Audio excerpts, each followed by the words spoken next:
The bullet didn't knock Amara Brooks off her feet. It was the man who fired it that did.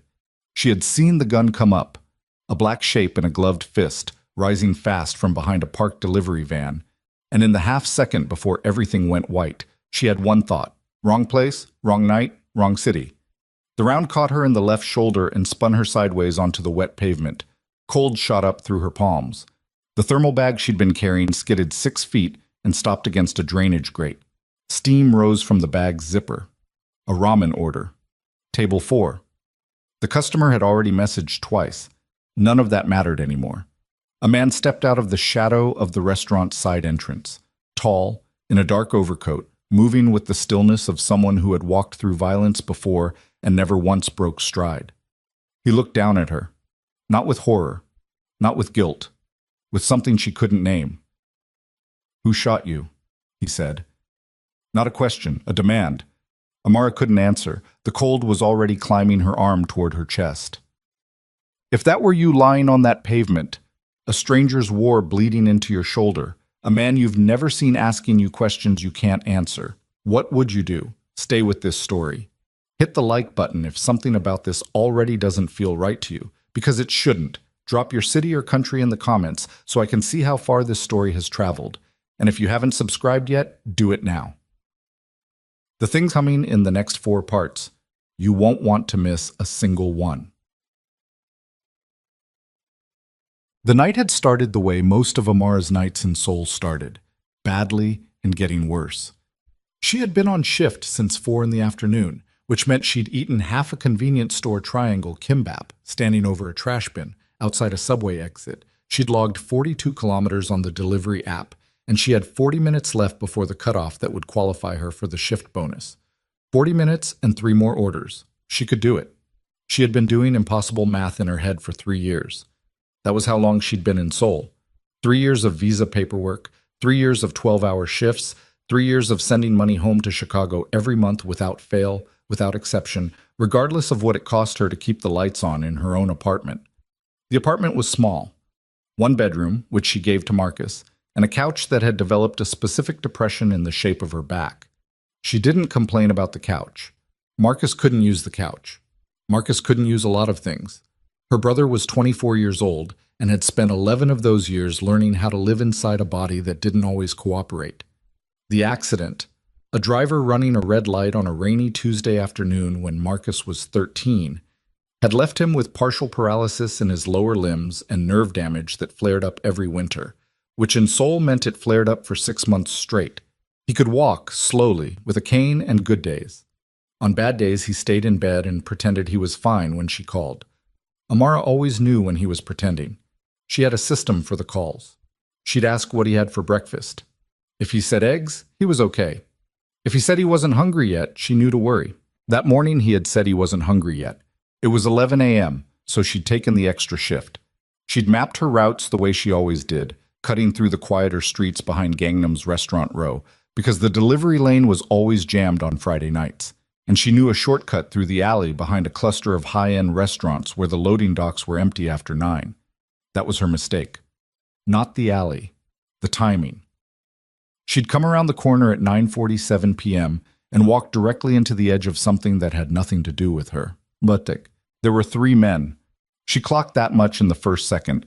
3 men, standing at the far end of the alley near the emergency exit of a restaurant called Sun, which she'd delivered to twice before, and which smelled like black garlic and expensive wine whenever someone opened the back door.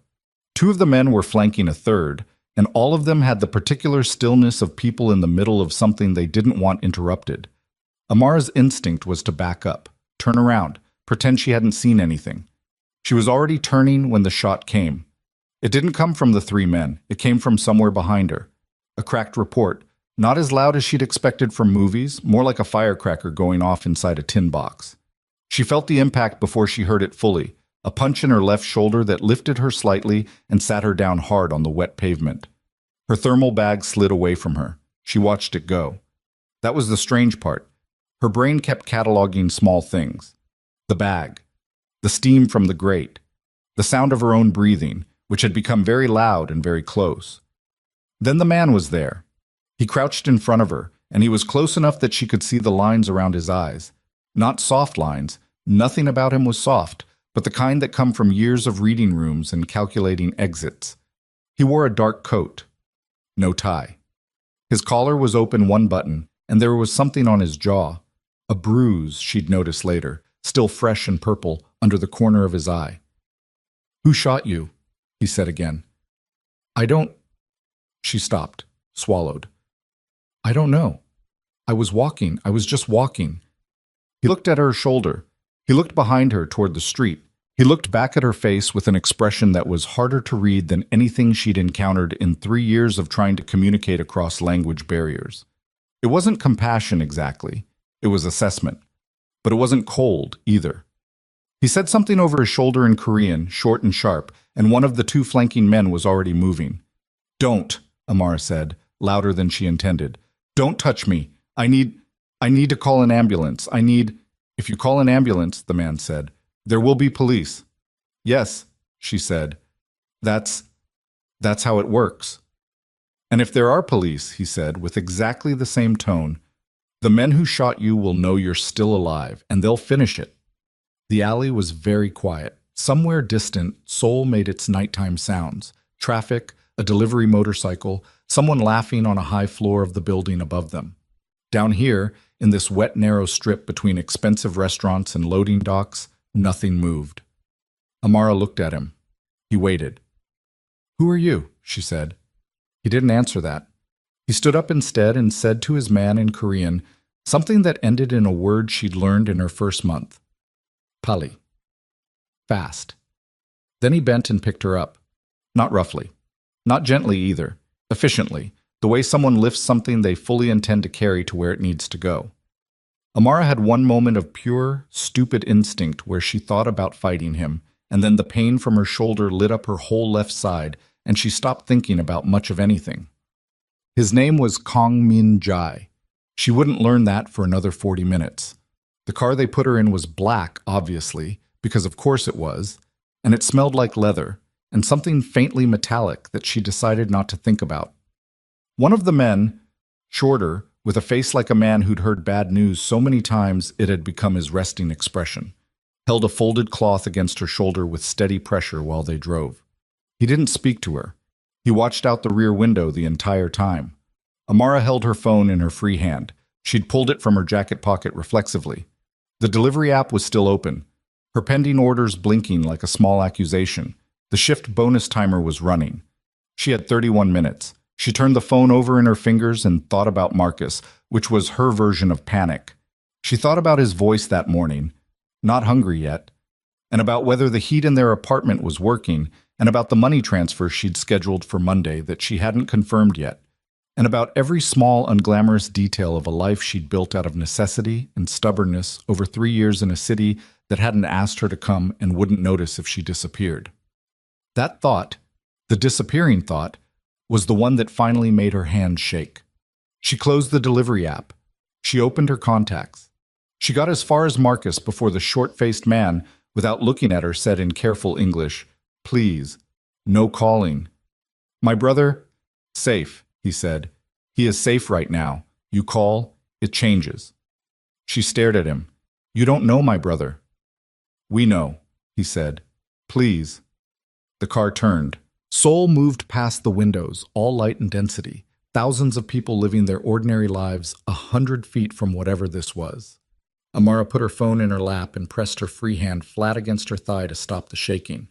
She was a food delivery driver from Chicago who'd moved to Seoul because of stupid instinct where she thought about fighting him, and then the pain from her shoulder lit up her whole left side, and she stopped thinking about much of anything. His name was Kong Min Jai. She wouldn't learn that for another 40 minutes. The car they put her in was black, obviously, because of course it was, and it smelled like leather, and something faintly metallic that she decided not to think about. One of the men, shorter, with a face like a man who'd heard bad news so many times it had become his resting expression, held a folded cloth against her shoulder with steady pressure while they drove. He didn't speak to her. He watched out the rear window the entire time. Amara held her phone in her free hand. She'd pulled it from her jacket pocket reflexively. The delivery app was still open, her pending orders blinking like a small accusation. The shift bonus timer was running. She had 31 minutes. She turned the phone over in her fingers and thought about Marcus, which was her version of panic. She thought about his voice that morning, not hungry yet, and about whether the heat in their apartment was working, and about the money transfer she'd scheduled for Monday. This will hurt. Hold still. The bullet didn't lodge. You're fortunate. She wrapped the shoulder, gave Amara 2 capsules and a glass of water, and left. Amara sat on the edge of the bed and looked at the capsules in her palm. She took them. Because the shoulder hurt, and because she was tired, and because at some point you had to decide whether you were going to fight every single variable or let 1 or 2 of them go. She'd been making that calculation her whole life. 20 minutes later, Kang Min-jae walked in. He looked different without the alley's shadows. Taller, maybe, or maybe it was the way he occupied the room. Not with aggression, but with the absolute unself-consciousness of a man who had never once had to wonder if he was welcome somewhere. He'd changed his coat. He held nothing in his hands. He sat down in the chair across from her, which was the right distance. Not intimate, not interrogation room distant. He looked at her shoulder, looked at her face. "How is the pain?" he said. "Better." "Beat." "What do you want from me?" He almost smiled, not warmly. It was more like the expression of a man who respected the question. "Honest." "I have no idea what happened tonight," Amar said. "I was doing my job. I want to go home. I want to check on my brother. If you want me to sign something or forget something or whatever the protocol is here, tell me what it is and I'll—" "The man who shot you," Min-jae said. "The man in the alley. Before the shot. Did you look at him?" She hadn't thought she had. But the question pulled something up. A half-second image, crisp the way things are when your body is already afraid before your brain catches up. A man beside the delivery van, standing still, his right arm raised, and on his wrist, where his sleeve had pulled back with the motion of lifting the gun. "A tattoo," she said. Min-jae went very still. "On his wrist," Amara continued. "It was dark, but it looked like a chess piece, like a castle. The kind that moves, a rook," he said quietly. "Yeah." She looked at him. "Why does that matter?" He was quiet for 4 full seconds. She counted. Then, "Because it tells me who sent him, and because it means that you, having seen it, are now a problem I have created." "I'm not a problem," she said. "I'm a person." "Yes," he said. And for the first time since the alley, something shifted in his face. Not softness, but recognition. "That is the actual problem." He told her some of it that night. Not all. She'd learn later that Min-jae operated the way he drove, in careful, controlled intervals, giving you just enough to keep pace, and never more than he'd decided you were ready for. The tattoo belonged to a man known in certain circles as the Black Rook, a contract killer. Precise, expensive, patient. The kind of person you hired not when you were angry, but when you had planned for a very long time. Someone had planned for a very long time. Min-jae didn't tell her his name that night. He didn't tell her who had hired this man or why. He told her only that she could not go home. Not yet. That her apartment had likely already been noted. That her brother— "My brother has nothing to do with any of this," Amar said.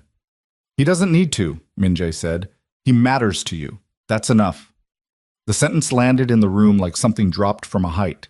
Amara heard it fully, not as a threat, though it was, but as a statement of mechanics. The cold, exact logic of how people with power hurt people without it. She knew that logic. She'd grown up adjacent to it. She'd moved across the world partly to outrun it. It had apparently been faster. "I need to call him," she said. Min-jae looked at her for a moment. Then he took out his own phone, said something brief into it in Korean, and handed it to her. "1 minute," he said. "Say nothing about where you are." Marcus picked up on the second ring. His voice was groggy. She'd woken him. That meant he'd been sleeping, which meant the pain wasn't bad tonight, which was the one piece of good news she'd received in the last 2 hours. She told him she was fine. She told him she'd had a work thing. She told him to keep the door locked and not to let anyone in tonight, phrasing it the way she always did when she needed him to do something without asking why. He said okay. He asked if she'd eaten. She said yes, she hadn't. She handed the phone back and looked at the far wall and did not cry, which was a choice, and which cost her something. Min-jae watched her. He didn't offer her anything. No comfort, no empty reassurance. That might have been the thing that kept her from completely unraveling. An empty reassurance right now would have broken something in her. His silence was somehow more honest than anything he'd said. "How long?" she said. "I don't know yet." "That's not an answer." "No," he agreed. "It isn't." He stood. "You'll sleep here tonight. Tomorrow I'll know more. Tomorrow I'll tell you more." He walked to the door. She watched his back. "Hey," she said. He stopped. "The man in the alley." Her voice was steadier than it had any right to be. "Was he trying to kill you or me?" Minjae looked back at her. His face was unreadable in the way of men who have spent years learning to make it so. "Me," he said, and he missed. "Yes." "And the bullet hit me instead." "Yes." She nodded slowly. "Okay." He waited, as if he thought there might be more. There wasn't. She'd asked the question she needed answered. Everything else was tomorrow's problem. He left. She lay back on the bed, fully dressed, her shoulder throbbing in the particular rhythm of things that had been damaged and would take time to heal, and she stared at the ceiling of a room that wasn't hers, in a building she hadn't chosen, inside a life that had taken a hard left turn at 9:47 p.m., in an alley that smelled like ramen and something she still couldn't name. Marcus had asked if she'd eaten. She almost laughed. Then she didn't, because her shoulder pulled, and because laughing alone in a stranger's room at midnight felt like a thing she couldn't afford to give herself right now. She closed her eyes. She didn't sleep for a long time. She woke up at 5:14 a.m. because the heat clicked on and made a sound like someone clearing their throat, and her body, which had been coiled around the shoulder pain all night, snapped alert before her brain caught up. For 3 seconds, she didn't know where she was. Then she did. The room was exactly as she'd left it. Chair, table, the medical kit still open on its side, a glass of water someone had left on the nightstand while she slept. She sat up and moved her shoulder experimentally. It pulled, a hot, specific ache radiating from the bandaged point outward, but manageable. She'd worked through worse on less sleep. She went to the window. The view was a courtyard, stone, pre-dawn gray, 2 men in dark coats standing at opposite corners. Neither of them was pretending to be anything other than what they were. That was almost a relief. She'd been in enough bad situations to know that the ones where everyone was pretending were always harder to read. She used the bathroom. She found a folded change of clothes on the shelf, a plain black sweater, dark trousers, socks still in packaging, and stared at them for a moment with an expression that anyone watching would have read correctly as, "So you had my size." She changed, because her own clothes smelled like the alley, and she needed to be functional, and because being particular about dignity right now was a luxury she couldn't afford. She came out and sat on the edge of the bed and thought about Marcus. Not emotionally, practically. The way she always thought about him when things were bad. As a logistics problem, because logistics problems had solutions and emotions just had more emotions. He had food through the weekend. She'd stocked the kitchen Monday. The pharmacy refilled his prescription auto on the 15th.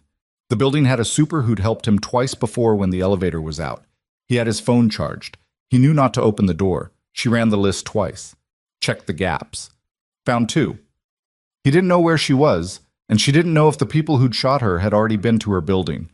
That second gap was the one that made her jaw tighten. She heard the knock at 7:30. One knock, not a question. "Come in," she said, because she was Amara Brooks, and she was not going to pretend she had anywhere else to be. It wasn't Minjae. The short-faced man from the car. She'd find out his name was Cha Dong-hyun, Minjae's head of security, but at this point he was still just the man with the bad news face who'd held her shoulder all the way here. He carried a tray, rice congee, a soft-boiled egg, hot barley tea. He set it on the table and didn't leave. "He's asking to see you," Dong-hyun said. "When you're ready." "I'm ready now." "Eat first." She looked at him. He looked back, entirely unmoved. She ate. The congee was plain and very hot and exactly what her body needed, which annoyed her in a specific way she couldn't quite explain. She drank the tea standing up. Dong-hyun walked her through the house, which in the morning light revealed itself as larger than she'd registered last night, and considerably less flashy than she would have expected from, she turned the phrase over in her head, a man like that. No obvious displays. No gold. The walls held a few pieces of art that looked old and serious, not decorative. The floors were pale hardwood. It was the house of someone who had stopped needing to prove anything, which told her more than the two guards in the courtyard had. Min-jae was in a room that was half office, half something else. A long table, paper sorted into precise columns, 3 phones lined up on the left side like he'd been working since before she woke up. He probably had. He looked the same as last night, except that his collar was closed now, which made him look more like the version of himself the world probably saw. He gestured to the chair across the table. She sat. "Your brother is fine," he said immediately. "We had someone watch the building overnight. He's fine." "You had someone watch my building?" "Yes." "Without telling me. You were asleep." She breathed through her nose. "That's not the point." "I know," he said. "The point is that I did it without your permission. You're angry. You have a right to be." He met her eyes directly, which she noted.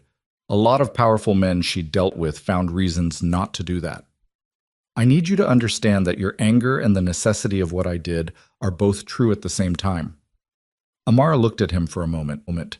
"You're very good at explaining why you've already done something." "I've had a lot of practice." It wasn't quite a joke. She didn't quite smile, but the temperature in the room shifted by a small, measurable degree. She put her hands on the table. "Tell me what's happening." "What?" He told her more this time. "Not everything." She could sense the edges of what he was withholding the way you sense a wall in the dark. But more. The Black Rook's real name was Han Jun-seok. 41 years old, former military, 4 confirmed contract kills across 3 countries, and an unknown number that weren't confirmed because the clients paid enough to keep them that way. His signature, the chess rook tattoo on his right wrist, was known to approximately 30 people in the Asian criminal world. Amara was now one of them. That was the problem. Min-jae explained it without drama, which somehow made it worse. Jun-seok was meticulous. He didn't leave witnesses because he didn't make mistakes. The fact that Amara had seen the tattoo and was still alive was an anomaly the man would need to correct. Not immediately. He was patient, but eventually. "Who hired him?" Amara said. Min-jae paused. That pause was a sentence in itself. "Someone from your past," she said. "Not a guess. A read." "His name is Park Do-hyun," Min-jae said. "We had conflict several years ago. He lost considerably." Define considerably. His empire, his alliances, his standing. Min-jae said it without satisfaction, which surprised her. Most men described winning like that, with at least some residue of pleasure in their voice. He sounded like a man reviewing a balance sheet. "He's been quiet for 2 years. Last night was his message." "That message almost killed me." "Yes, I'm aware." He looked at the table for a moment. Do-hyun isn't careful. He's angry. Angry men hire people to send messages and don't always think precisely about collateral. "Collateral?" She let the word sit. "Is that what I am?" "No," he said. And the speed of that answer was faster than everything else he'd said, which she filed away. "You are an innocent person who was in the wrong place. What happened to you is a consequence of choices I made years before you arrived in this country." The honesty was disarming, which she suspected he knew. She kept her face even. "So what happens now?" "Now," he said, "I fix it." That's not an answer either. "No," he agreed again. She was noticing he agreed when he was right. "I'm going to find Jun-seok. I'm going to find the chain between Jun-seok and Do-hyun, and I'm going to end this." "How long?" "Days. Maybe a week. And in the meantime, Marcus and I stay here." She opened her mouth. "I know," he said. "I know what you're going to say." "I don't think you do. You're going to say that you didn't choose this, that you have a life, that your brother has routines and needs that don't pause for—" "I was going to say," Amara said, with a precision that stopped him, "that if Marcus stays here, I need to be the one to bring him, not your people, me. He doesn't know these men. He doesn't know you. If he wakes up and there are strangers at his door, he will—" She stopped, recalibrated. "It won't go well." Min-jae looked at her. "I need 1 hour," she said. "Your driver takes me to my building. I get Marcus. I bring him back. 1 hour." The pause this time was different, longer, working something through. 2 of my men go with you, he said. Fine. You don't stop anywhere else. I wasn't planning a detour. And you don't tell him what happened to you. He said it carefully. What he knows, he can be asked about. The less he knows, the safer he is. Amara looked at him. She didn't agree with the logic. She almost never agreed with the logic of keeping Marcus in the dark about anything, because he was 24 and sharper than people gave him credit for. But she recognized that Min-jae was not wrong, exactly. He was applying his world's rules to her situation. She could argue the philosophy later. Right now, Marcus needed to be in this building. Okay, she said. She stood up to go. Amara. She stopped. It was the first time he'd used her name. She'd told it to Dong-hyun in the car, and apparently it had moved upward through whatever chain operated here. She turned. I'm sorry, Min-jae said. For last night. For all of it. She looked at him for 3 full seconds. Sorry is what happens after, she said. We're still in the middle. She walked out. The drive to her building took 22 minutes. Dong-hyun sat beside her. Another man, younger, with a jaw like a brick, and the quiet of someone who'd been trained not to react, rode in front. Amara watched her neighborhood come back into view through the car window and felt the specific ache of seeing something ordinary after something extraordinary. The convenience store on the corner, the laundry machines visible through the ground floor window of her building, a kid on a bicycle wobbling up the ramp. Normal. All of it normal. Her life, going on without her. She went up alone. She'd made that clear and Dong-hyun had accepted it after checking the stairwell himself. She knocked on her own door with her own knock. 3 short, 1 long, the code they'd invented when Marcus was 16 and going through a phase of not opening the door for anyone, and heard his voice from inside, "Hang on." The door opened. Marcus Brooks was tall. People always underestimated him because of the cane and the slow way he moved, and that underestimation made him quiet around strangers and sharp around everyone else. He had their mother's eyes and their father's jaw, and a stubbornness that was purely his own. He looked at Amara for exactly 1 second before his expression changed. What happened to your shoulder? I'm fine. You're holding yourself sideways. Marcus, you called me from someone else's phone last night and you're wearing clothes that aren't yours. He stepped back from the door. Get inside and tell me what's going on. She came in. She sat on the couch that had the depression shaped like her back. She told him as much of the truth as she'd decided to tell him. That she'd been in the wrong place during an altercation, that she'd been hurt, that the people involved were dangerous, and she needed them both to be somewhere else for a few days. Where? He said. Somewhere safe. Amara. Somewhere safe, she repeated. Pack a bag. The medications, your tablet, the charger, and warm socks. That's the list. Marcus looked at her with the particular expression of a man who knows he's being managed and has decided to allow it. For now. How bad is it? He said. It's handled. That's not what I asked. She met his eyes. Pack the bag, Marcus. He packed the bag. He did it methodically, without rushing, which was how he did most things that required him to move carefully. She watched him and felt the specific guilt of someone who has told a necessary partial truth and knows it and has chosen it anyway and would choose it again. They were in the car within 20 minutes. Dong-hyun held the door. Marcus looked at him, looked at the other man, looked at the car, and said nothing. He got in. He was quiet the entire drive back. When they arrived at the estate, when the iron doors opened inward and the car rolled into the courtyard, and Marcus got his first look at the compound, he said, quietly, to Amara, not to anyone else, "You said handled." I said it's being handled. There's a difference. I know, she said. I know there is. Min-jae met them in the entryway.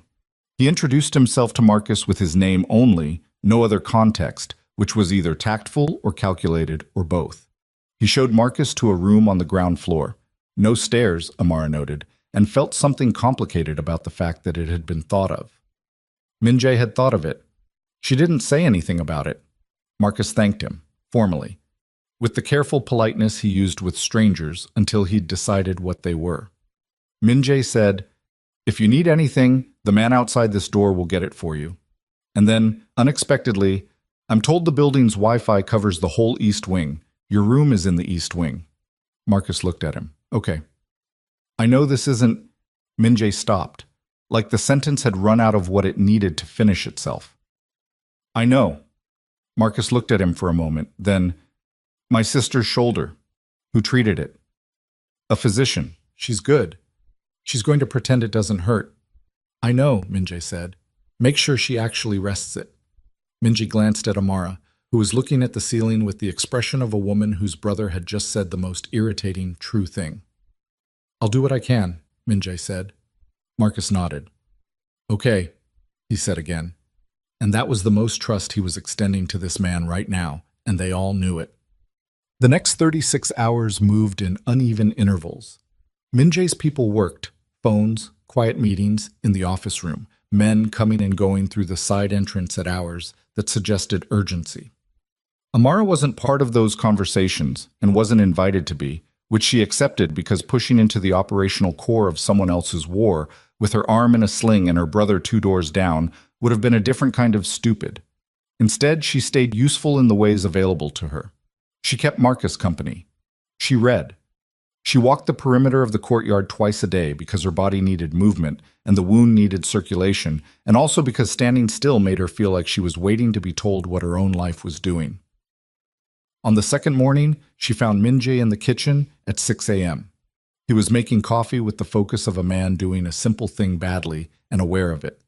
The machine was complicated, one of those commercial-style things with multiple components, and he was standing in front of it with an expression that would have been funny in a different context. Do you want me to? She started. I have it, he said.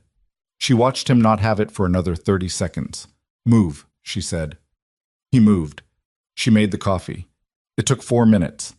He took the cup she handed him and drank from it. Said nothing.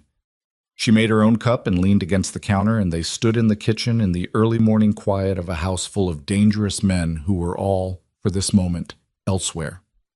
Do-hyun, she said, what kind of man is he?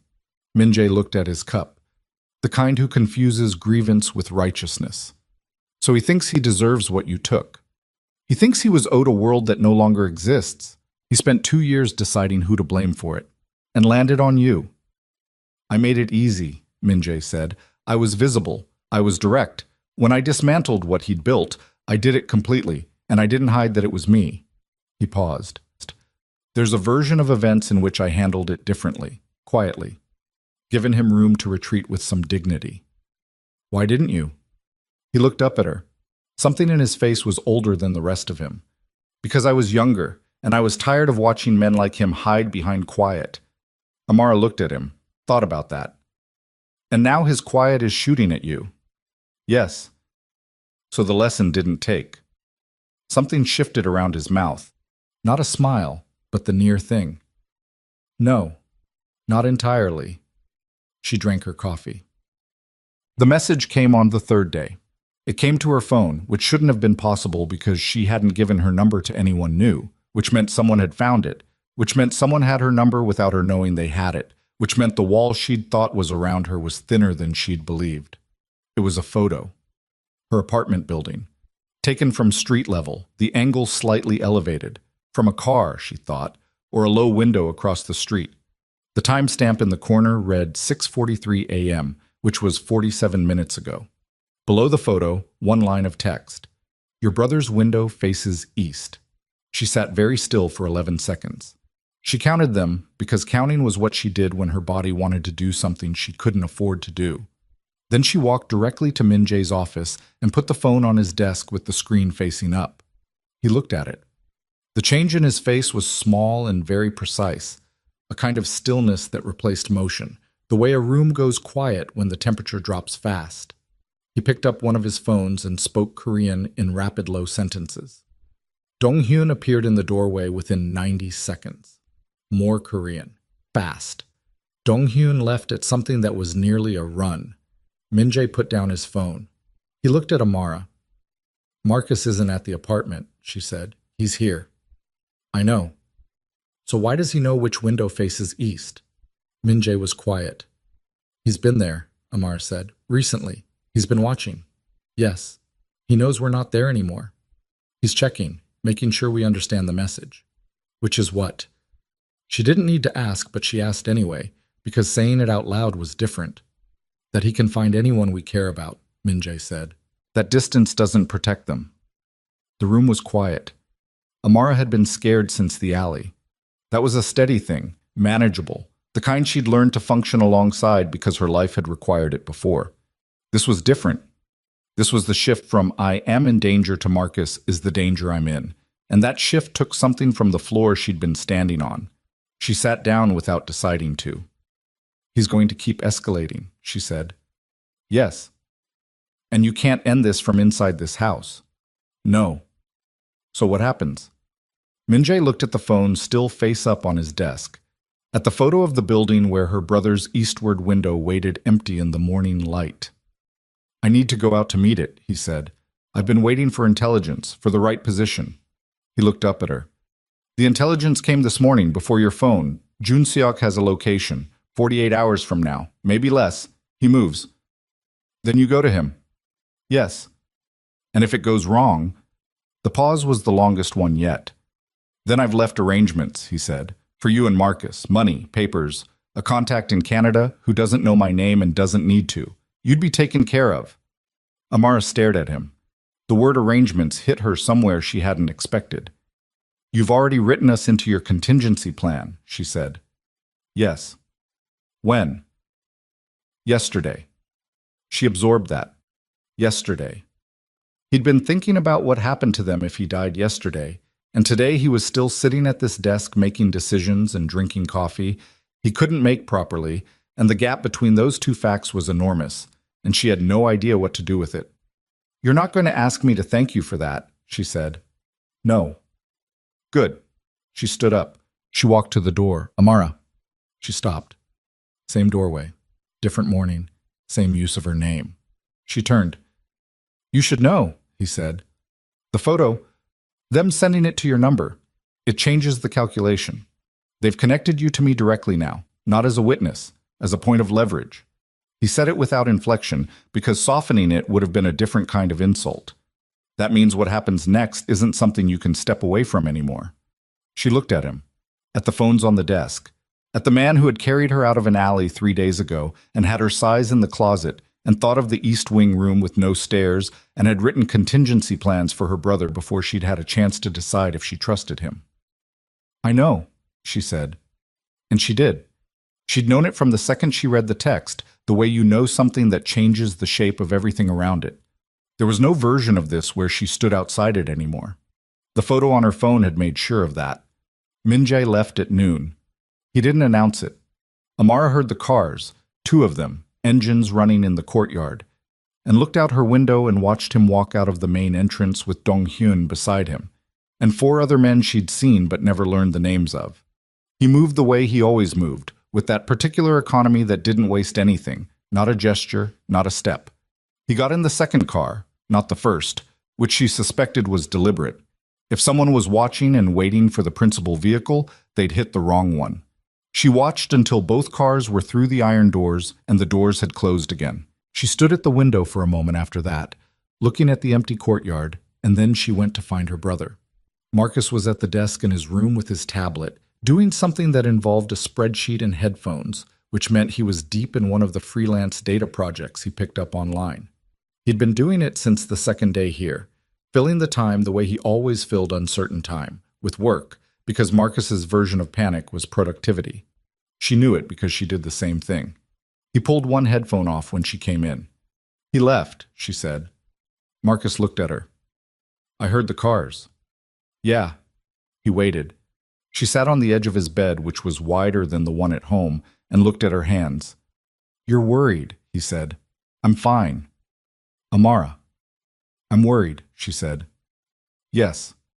He was quiet for a moment, then, what exactly did he go to do? Handle something. You keep using that word like it means something. Marcus, I'm not 16, he said. Not angry, precise. I'm sitting in a man's house I've never met, 2 armed men outside my door, my sister's arm in a sling, and you keep telling me things are being handled like I'm supposed to just do my spreadsheets and not ask. He set the tablet down. Tell me something true. She looked at him, at their mother's eyes in his face, patient and relentless at the same time. Someone tried to kill him, she said. I was in the alley. I got hit instead. The person who ordered it is still out there, and Min-jae went to find the man who carried it out. Marcus absorbed this without flinching. That was the thing people always got wrong about him. They saw the cane and the careful way he moved, and they decided fragile. He wasn't. He'd been processing hard information since he was 13 and learning that his legs would never fully work the way he'd planned. "And us," he said. "We stay here. We're safer here." "Are we?" She thought about the photo, the text.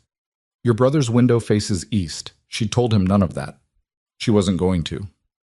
"Yes," she said. He looked at her for a long moment in the way he had, reading what she wasn't saying the way he'd learned to read everything, by watching the edges. "Okay," he said, one word, same weight it always carried. Trust extended one increment at a time. She stayed with him for another hour. She didn't do anything useful. She sat on his bed and listened to him explain what he was working on. Logistics data for a shipping company, nothing interesting, very detailed. And the ordinary sound of it was the closest thing to normal she'd felt in 4 days. The call came at 4:17 p.m. Dong-hyun's number. She picked up immediately. "We have him." His English was careful, measured. "Jun Seok, we have him at the location. Mr. Kong is questioning him now. He wanted you to know." She let out a breath she'd been holding since noon. "He's alive." "Yes, both of them." A pause. "It is going well. He expects to be back by 8. "Okay," she said. "Thank you." She hung up and sat on her bed and let herself feel the relief for 30 seconds, counted them. Then she stood up and went to tell Marcus. What? Min-jae did not come back at 8. At 9 she called Dong-hyun. No answer. At 9:30 she tried again. Same. At 10, one of the men stationed at the house, the one with the brick jaw she'd privately been calling the wall, came to tell her that there had been a delay, that everything was under control, that she should wait. She waited. She was not good at it. At 11:15 the iron doors opened. She heard the car from her room and was in the hallway before she'd decided to move. Dong-hyun came through the main entrance first. Behind him, 2 men she didn't recognize supporting a third between them, and it took her 2 full seconds to process that the third man was Min-jae, that he was walking under his own power but barely, that there was blood on his shirt collar and his face had the particular gray-white color of someone who had been through something physical and hadn't finished processing it yet. She stopped in the middle of the hallway. He saw her. He said nothing. He kept walking, not toward her, toward the office. Dong-hyun touched her arm as he passed. "He's okay. There was a complication. He'll explain." "What kind of complication?" "He'll explain," Dong-hyun said, and his voice was carrying something she hadn't heard in it before. Something that sounded uncomfortably like controlled shock. She gave him 20 minutes. She sat in the hallway outside the office and listened to the low murmur of voices inside and told herself 20 minutes was reasonable, and at 19 minutes she knocked. "Come in," he said. His voice was flat. He was sitting at the desk.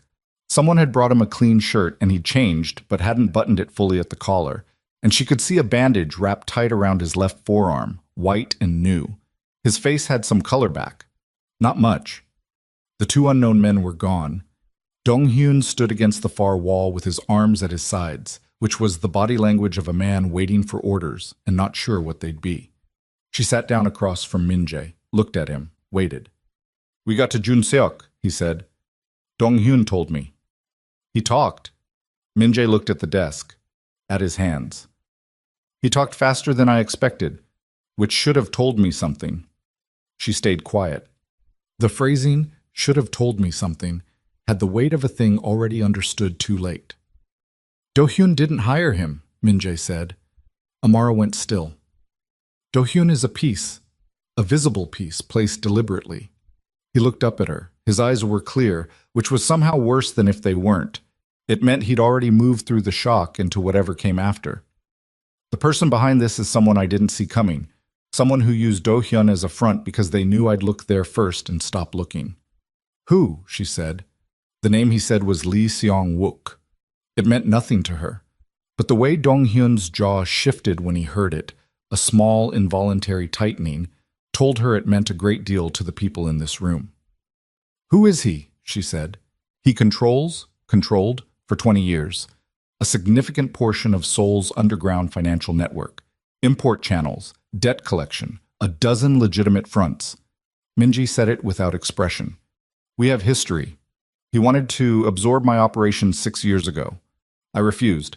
He made it unpleasant. I made it more unpleasant back. So another enemy from your past. Not exactly. He stopped. Seong-wook and I have had an arrangement for 3 years. A boundary. His territory, mine. Neither of us crosses it. He looked at the desk again. I thought it was stable. I thought I had evidence that it was stable. Apparently not. Apparently not, he agreed. Quietly. Like the words cost something. Amara looked at him. There's more. He didn't answer immediately. Dong-hyun moved slightly against the wall. Not toward her, just a small shift of weight. Jun-seok told us how Seong-wook knew about the boundary breaking, Min-jae said. How he knew my internal movements, my schedule for that night, the restaurant, the alley. He paused. He had a source inside my organization. The room got very quiet. Someone told him, Amara said. Yes. Someone in your... Yes. She absorbed that. Do you know who? He looked up at her then, and the expression on his face was the most unguarded thing she'd seen from him. Not devastation exactly.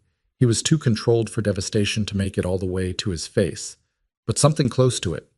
The look of a man confronting a loss that was personal in a way the others hadn't been.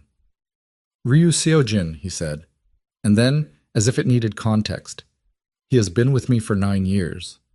The name meant nothing to her, but she didn't need it to. 9 years. The number was the thing. Where is he now? She said. We don't know, Dong-hyun said from the wall. His voice was careful and controlled, and she could hear the anger underneath it, the way you hear traffic under music. He wasn't at the secondary location when we arrived. Jun-seok told us he'd been warned. Someone warned him that we had Jun-seok. Which means Seong-wook knows, Amara said. Yes. Which means he knows your plan fell apart. Yes. Which means... She stopped. He knows I'm still alive, Min-jae said. He knows I have Jun-seok. And he knows that I now know about the inside source. He said it with the exact flatness of someone reading a list of structural failures after a collapse. Every piece of leverage I thought I had shifted the moment Seojin ran. She sat with that, with the specific shape of it, a man who thought he was hunting, discovering he'd been the one being watched. The arrangements you mentioned, she said, yesterday, for Marcus and me. Still in place. Do they still work if Seong-wook knows about me? The pause. The worst one yet. No, Min-jae said. Seojin knew about those too. She left the office because if she stayed in it, she was going to do something that would not help anyone. She walked to the far end of the hallway, to a window that looked out at nothing. The side wall of the compound, pale stone, a security light throwing orange across the wet surface. And she stood there and breathed. 9 years. A man who'd been inside Min-jae's operation for 9 years had decided at some point, maybe recently, maybe not, to start feeding information to the enemy. And no one had seen it. And now that man was gone, and everything Min-jae had built as a perimeter around Amara and Marcus was revealed to be, in some fundamental structural sense, known. She thought about the photo again. Your brother's window faces east. She'd thought it was surveillance. She'd thought it was Do-hyun's people watching her building. What if it was Seojin's information? What if it had come from inside? That thought sat in her stomach like something swallowed wrong. She heard footsteps behind her, unhurried. She didn't need to turn. I need to know something, she said. Min-jae stopped a few feet behind her. The day you decided Marcus and I should come here, she said. Who knew about that decision before it was made? He was quiet for a moment. Dong-hyun, 2 others, and Seojin. She turned. Seojin knew Marcus was here. Yes. So Seong-wook knows. Almost certainly. And the contingency plan. Seojin had access to the general framework, not the specific contact in Canada, but enough. She looked at him, the bandage on his forearm, the unbuttoned collar, the gray-white that had come back slightly around his eyes. How did he get hurt? She said. Minjae blinked. Excuse me. Your arm, the bandage. How did you get hurt? At the location. When we moved in, there was resistance we hadn't planned for. It's a cut. It's not serious. You're saying it like I'm asking you to rate your own injury on a priority scale. Something moved across his face. I don't know what you want me to say. I don't want you to say anything, she said. I want you to understand that I need you to be thinking clearly. Because the man who was supposed to be thinking clearly for the last 4 days just found out that one of his own people handed us to the enemy, and I need to know that the person making decisions about my brother's safety is not running on... She gestured at his arm, his face, the whole damaged situation, on whatever this is. I'm thinking clearly, he said. Prove it, she said. What's the next move? He looked at her. Something in him settled, not softened, settled, the way a building settles after the initial shock of something seismic, but before the aftershock. I need to get Junseok somewhere secure and out of Seong-wook's reach, he said. I need to find Seojin before Seong-wook can use him again. And I need to rebuild the perimeter around you and Marcus from scratch, with only Dong-hyun and one other man who weren't connected to Seojin's access. That's 3 things. Yes. Which one is first? Seojin, he said, without hesitation. If Seong-wook gets to him first and he disappears, we lose the evidence chain. Seojin is the thread that connects Seong-wook to the assassination order. Without him, we have Junseok's word, which is the word of a contract killer. Courts don't hold that. You're talking about courts, she said. I'm talking about ending this permanently, he said, not just surviving it. She looked at him for a long moment. Okay. Okay. What do you need from me? He seemed briefly to not have expected that question. Nothing, he said. Stay with your brother. Let us... What do you need from me? She repeated. Same cadence, different weight. He looked at her the way he had in the alley, that assessment that was not quite compassion and not quite cold. There's something Junseok said about how the message was delivered to your phone, the number they used to send the photo. What about it? It's a relay number. It bounced through 3 servers, but Junseok gave us the origin. The origin traces to a location Seong-wook uses as a legitimate business front, an import company in Mapo. He paused. The reason I can't just move on it directly is that Seong-wook has a man inside the Mapo police precinct. Any official inquiry triggers a warning to him. So you can't go through official channels. Not yet. But the import company has a public business registry, which means its filing records are accessible to anyone with a registered Korean business ID. He stopped. And I have one, she said. He blinked. Excuse me. My delivery service.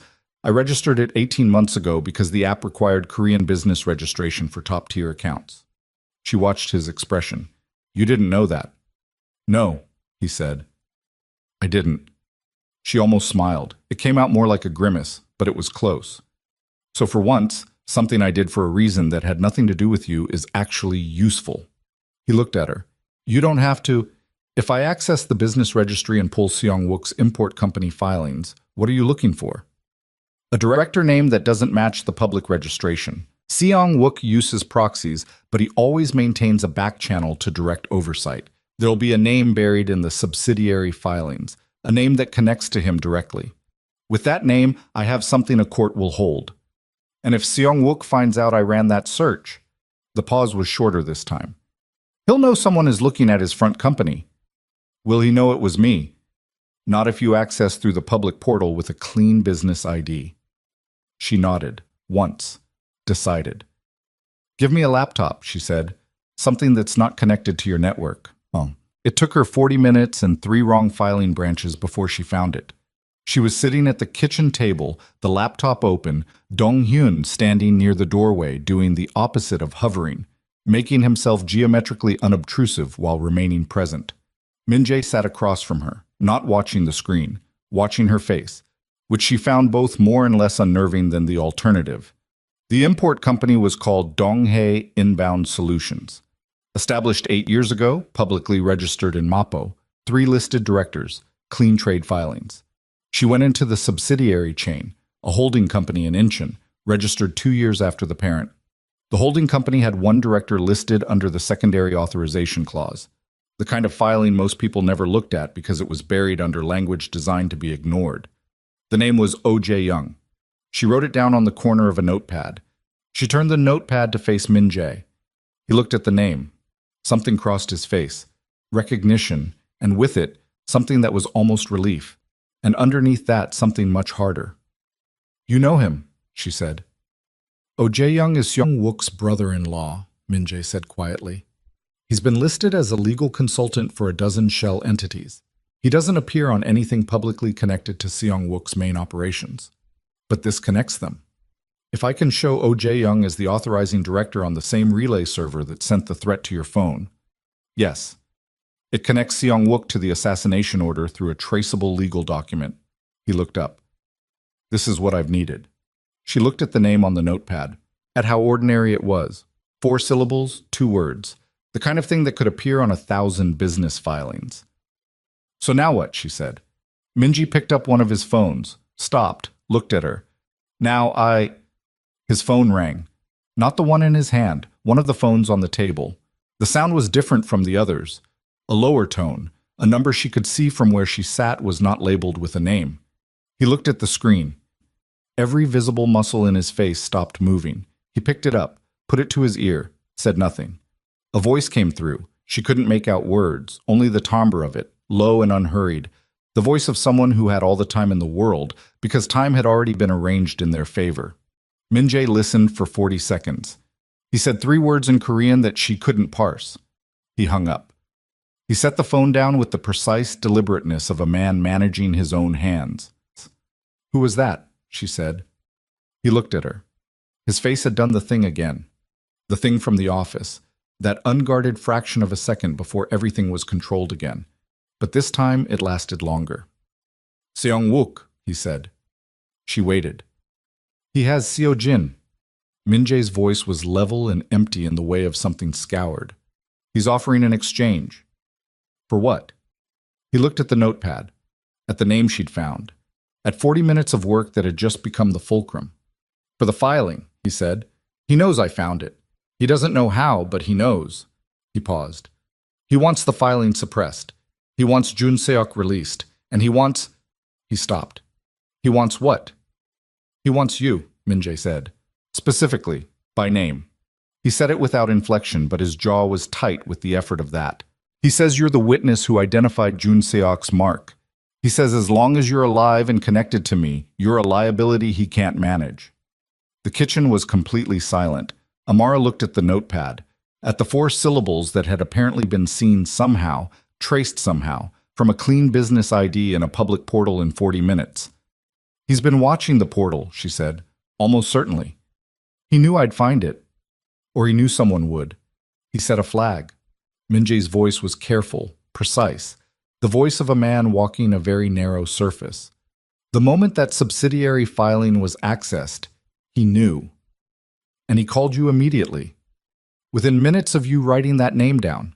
She looked at the name on the notepad, at how it had gone from a solution to a trap in the space of a phone call. "He's not going to stop," she said. "No. Even if you give him everything he wants." The pause was very short. "No, he won't." She looked up. "Because I've seen the tattoo." "Yes." "And I know about the filing." "Yes." "So there's no version of this where I hand something over and walk away." "No," he said. And the steadiness with which he said it, the refusal to dress it up, was, she understood suddenly, the most honest thing anyone had said to her since the alley. She sat back in the chair. She looked at the ceiling for a moment. Then she looked at Min Jae. "Then the exchange is a trap," she said. "He doesn't want to trade. He wants to know your position." "Yes." "And Seojin?" "Seojin is already a liability to him, whether he trades him or not." She understood that too. Seojin had served his purpose. He was evidence now. "So you can't trade," she said, "and you can't wait. And Seong Wook knows everything Seojin knew, which means he knows this building, he knows Marcus is here, and he knows—" Her phone buzzed on the table between them. They both looked at it. A photo. Marcus's room.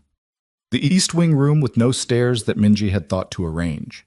The room where Marcus had his tablet and his headphones and was doing his spreadsheet and trusting her when she said things were being handled. In the photo, Marcus was sitting at his desk with his back to the camera. The camera was inside the room. Amara was on her feet before she knew she was standing, already moving toward the door, and Min Jae was faster, past her, into the hallway, his voice cutting hard in Korean. And then they were both running, and the sound of her own pulse was very loud, and the 19 steps between the kitchen and the east wing door had never in her life felt so long. The door to Marcus's room was open. That was the first wrong thing. It had been closed when Amara walked past it 20 minutes ago. She was certain of that. She'd noted it the way she noted everything now, cataloging details the way her body had learned to do since the alley. And the door had been closed, and now it was open, and Min Jae was already through it ahead of her with his hand at his side, where she'd never seen him keep it before. Marcus was at his desk. He was sitting exactly as he appeared in the photo. Back straight, headphones around his neck now, tablet closed in front of him. He was alive. He turned when they came through the door, and his expression shifted through three things in quick succession: surprise, assessment, and then a kind of controlled stillness that Amara recognized as his version of not showing fear. "There was someone in here," he said. Not a question. Min Jae was already moving through the room. Closet, bathroom, behind the door, the window. The window latch was unlocked. He'd locked it himself 2 days ago. Amara had watched him do it. "I heard something," Marcus said. 10 minutes ago. I thought it was the heat clicking. Then I thought—" He stopped. The tablet camera light came on by itself, just for a second. I figured it was a software thing. It wasn't a software thing. Min Jae said something into his phone in Korean. Fast, clipped. The tone of instructions that don't wait for acknowledgement. He came back to the center of the room and looked at Marcus directly. "Can you walk?" he said. "Right now. How far?" Marcus looked at him. "Depends on where." "The east stairwell, 3 flights down to the basement level. There's a secondary exit." "I can do 3 flights. It won't be slow." "I said I can do it." Min Jae looked at Amara. She was already at Marcus's bag, pulling it open, checking medications, charger, tablet. She zipped it and put it over her own good shoulder and looked up. "Now," she said. They moved. Dong-hyun materialized at the hallway junction like he'd been placed there by calculation, which he probably had. He fell in beside Min Jae without a word exchanged. The wall, the man with the brick jaw, was ahead of them, moving backward down the corridor, watching behind them, which meant he was watching where they'd come from, which meant the threat could come from behind. Amara kept her hand on Marcus's arm. Not pulling, pressure, the kind that says, "I'm here, keep pace." She could feel the effort in him, the measured way he placed each step, cane in his right hand, and she matched her rhythm to his and did not once look back to check on him because looking back would have told him to be afraid. The stairwell was cold, emergency lighting, low and orange, and the sound of their feet on concrete was too loud. 3 flights. Marcus took them without complaint and without asking anyone to slow down, which meant it was costing him, which meant she'd deal with that later, when later existed. The basement was storage, crates, mechanical equipment, the smell of oil and sealed concrete. A door at the far end had a keypad, and Dong-hyun punched a code without hesitating, and it opened to a narrow corridor and then a ramp, and then a second door that opened to the outside. Outside was an alley that ran behind the compound's east wall. A car was already there, engine running. Different car. She hadn't seen this one before. "Get in," Min Jae said. "Where are we going?" Amar said. "Safe house. Different district. Nothing Seo-jin knew about." "Are you sure about that?" The look he gave her was the look of a man who understood the question and didn't resent it. "Yes. This location was established 6 months ago through a channel Seo-jin wasn't part of. I kept it separate deliberately. I wasn't sure why at the time." "Instinct," she said. "Yes." She got in. Marcus got in beside her. Dong-hyun took the front. The wall stayed at the door they'd come through. Min Jae got in last, and the car moved before the door was fully closed. The safe house was a 4th-floor apartment in Seodamun. Ordinary building, ordinary street, the kind of place where nobody looked up when a car stopped because cars stopped there constantly. They went up in a service elevator that smelled like detergent and took them to a gray hallway and a door with 2 locks. Inside was functional. Couch, table, 2 bedrooms, A kitchen stocked with the kind of non-perishable ordinariness that meant someone had thought ahead without knowing for what. Marcus sat on the couch immediately, and she could see from the line of his jaw that his legs were done. 3 flights at that pace had cost him, and he was running the damage assessment behind his eyes, the way she'd watched him do for 11 years. She sat beside him, not asking, present. He said quietly, "I'm fine." "I know." "The legs are just, I know, Marcus." He nodded, put his hand over hers briefly. 1 second. Then he straightened and looked at the room and started doing what he always did, orienting, mapping, figuring out where the exits were. She loved him so much it sometimes felt like a structural problem. Min-jae sat up at the table with Dong-hyun. She could hear them through the open kitchen pass-through, low, deliberate, occasional silences that meant decisions being made. She got Marcus water and left him with the tablet and went to stand in the kitchen doorway. "Talk to me," she said. Min-jae looked up. "We have until morning. Seong-wook knows the estate has been compromised from his end, but he doesn't know we've moved yet. He'll know by morning." "What happens at morning?" "He'll move. He's been patient because patience was working. It's not working anymore." He looked at the table. At a map of Seoul he'd pulled up on his own tablet, several locations circled in red. "He'll want to consolidate everything that connects him to the assassination order before I can use any of it. That means Jun Seok becomes a liability. That means Seo-jin becomes a liability. He'll kill them both." "Yes." And then he has a clean line. No witness, no inside source, no filing trail that can be authenticated without the living chain. "But we have the filing. We have a screenshot and a notepad with a name." His voice was even. "A good lawyer dissolves that in 40 minutes. She looked at him. "So you need the living chain." "I need Seong-wook to make a provable move, something that can't be cleaned afterward." "How do you make him do that?" The pause was a specific kind, not uncertainty, but the beat before something is said that can't be unsaid.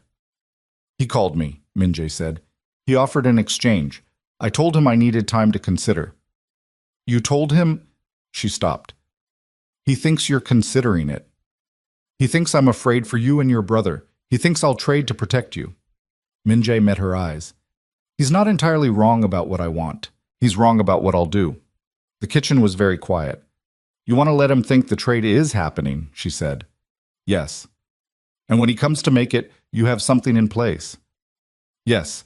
But I need to come personally. Or to send Seo-jin as an intermediary, which he will, because Seo-jin is his proof that he has inside access, and he'll want to display that." Min-jae's jaw tightened. "If Seo-jin is present at a documented exchange attempt, I have him on conspiracy, and through him, Seong-wook. Who documents it?" "I have a contact," he said. "An investigator, not police. Someone who operates in the space between official and unofficial and has enough personal history with Seong-wook's network to want the evidence as badly as I do." "Can you trust them?" "At this point," he said, "I trust them more than I trust most of the people I've trusted for years." He said it without bitterness. Just fact, delivered cleanly. She looked at the circled locations on his map. "Where?" "Industrial complex. Yongsan district." He knows it. It's a location his organization has used as neutral ground before. He'll accept it because it feels like his territory. "And the trap is already there." He paused. "My investigator moved into position 2 hours ago, before the phone call, before any of tonight." He looked at her. "I've been building towards Seong-wook for months. Tonight is the first time I've had a provable connection. I just need him to walk toward it." She stared at him. "You've been working toward him for months." "Yes." "And you didn't know Seo-jin was feeding him information?" "No." "But you kept the investigator, the Yongsan location, separate from everything Seo-jin had access to." "Yes." She absorbed that. The architecture of it. A man who compartmentalized his trust the way a ship is built with sealed compartments, so that when one floods, the others hold. He'd been doing it for months. Maybe longer. "You're not as surprised by Seo-jin as you looked," she said. Something crossed his face. "I was surprised by the timing, not entirely by the fact." He stopped. "I suspected there was a leak. I didn't know where, so I built the most critical pieces where nothing leaked to." "You let him think he had full access?" "Yes." to draw out whoever it was. Yes. She should have been angry at that. The calculation of it. Instead, she felt something more complicated. The recognition of a man who had been playing a longer game than she could see, at a cost she was only beginning to understand. "Does the exchange proposal still work?" she said, "now that he knows about the filing?" "It works better," Min-jae said. "Now he has urgency. He needs the filing suppressed before it goes anywhere. He'll move faster, which means he'll be less careful." "When?" "I'll tell him dawn. He'll want to meet before the city wakes up. Less exposure." "That's 5 hours." "Yes." She looked at the map. At Yongsan. At the circled building that she could see from the shape of the mark was large, some kind of complex multiple structures. "I'm going," she said. Both men looked at her. "No," Min-jae said. "I'm the reason he's calling it an exchange. He wants me. If I'm not present, he'll know something is wrong. You being present is not, you said he wants me specifically. By name, you said I'm the liability he can't manage." She held his gaze. "If the exchange requires me to be believably offered, I need to be there. Otherwise, the moment he sees the setup, he runs, and you have nothing. It's too dangerous." Min-jae. First time she'd used his name, she watched it register. "I was a food delivery driver in an alley 6 days ago. I've been shot. I've been photographed in my own building. Someone was in my brother's room 20 minutes ago. The danger has been here the whole time. At least this way I'm pointing it somewhere." He looked at her. She could see him working through it. Not the logic, he'd already run the logic, but something else. Something that had to do with the fact that he'd written contingency plans for her and her brother, that he'd thought of the East Wing room with no stairs, that he'd asked Dong-hyun to watch her building while she slept. "You stay in the car," he said, "visible from the meeting point. That's all he needs. Confirmation you're there. The moment he commits to the approach, you're pulled back." "Fine." "I mean it." I said fine. He looked at her for 3 more seconds. Then he looked at Dong-hyun. Something passed between them. An entire conversation in a glance, the shorthand of men who've worked together long enough to think in the same patterns. Dong-hyun pulled out his phone and started making calls. She told Marcus at 2 a.m. Not everything. Enough. She sat on the edge of his bed. He'd been lying down, not sleeping. She could tell from the way his eyes came to her immediately. And she told him that she had to go somewhere at dawn, that Dong-hyun would be here, that it would be over by morning. "You're going with him," Marcus said. "Yes." "To do something that ends this." "Yes." He looked at the ceiling. "Is it going to work?" "I think so." "You think?" "Marcus, I know." He closed his eyes for a moment, opened them. "Come back." "That's the plan." "I'm not making a request. I'm giving you an instruction." He looked at her. "Come back." She put her hand on his arm, kept it there.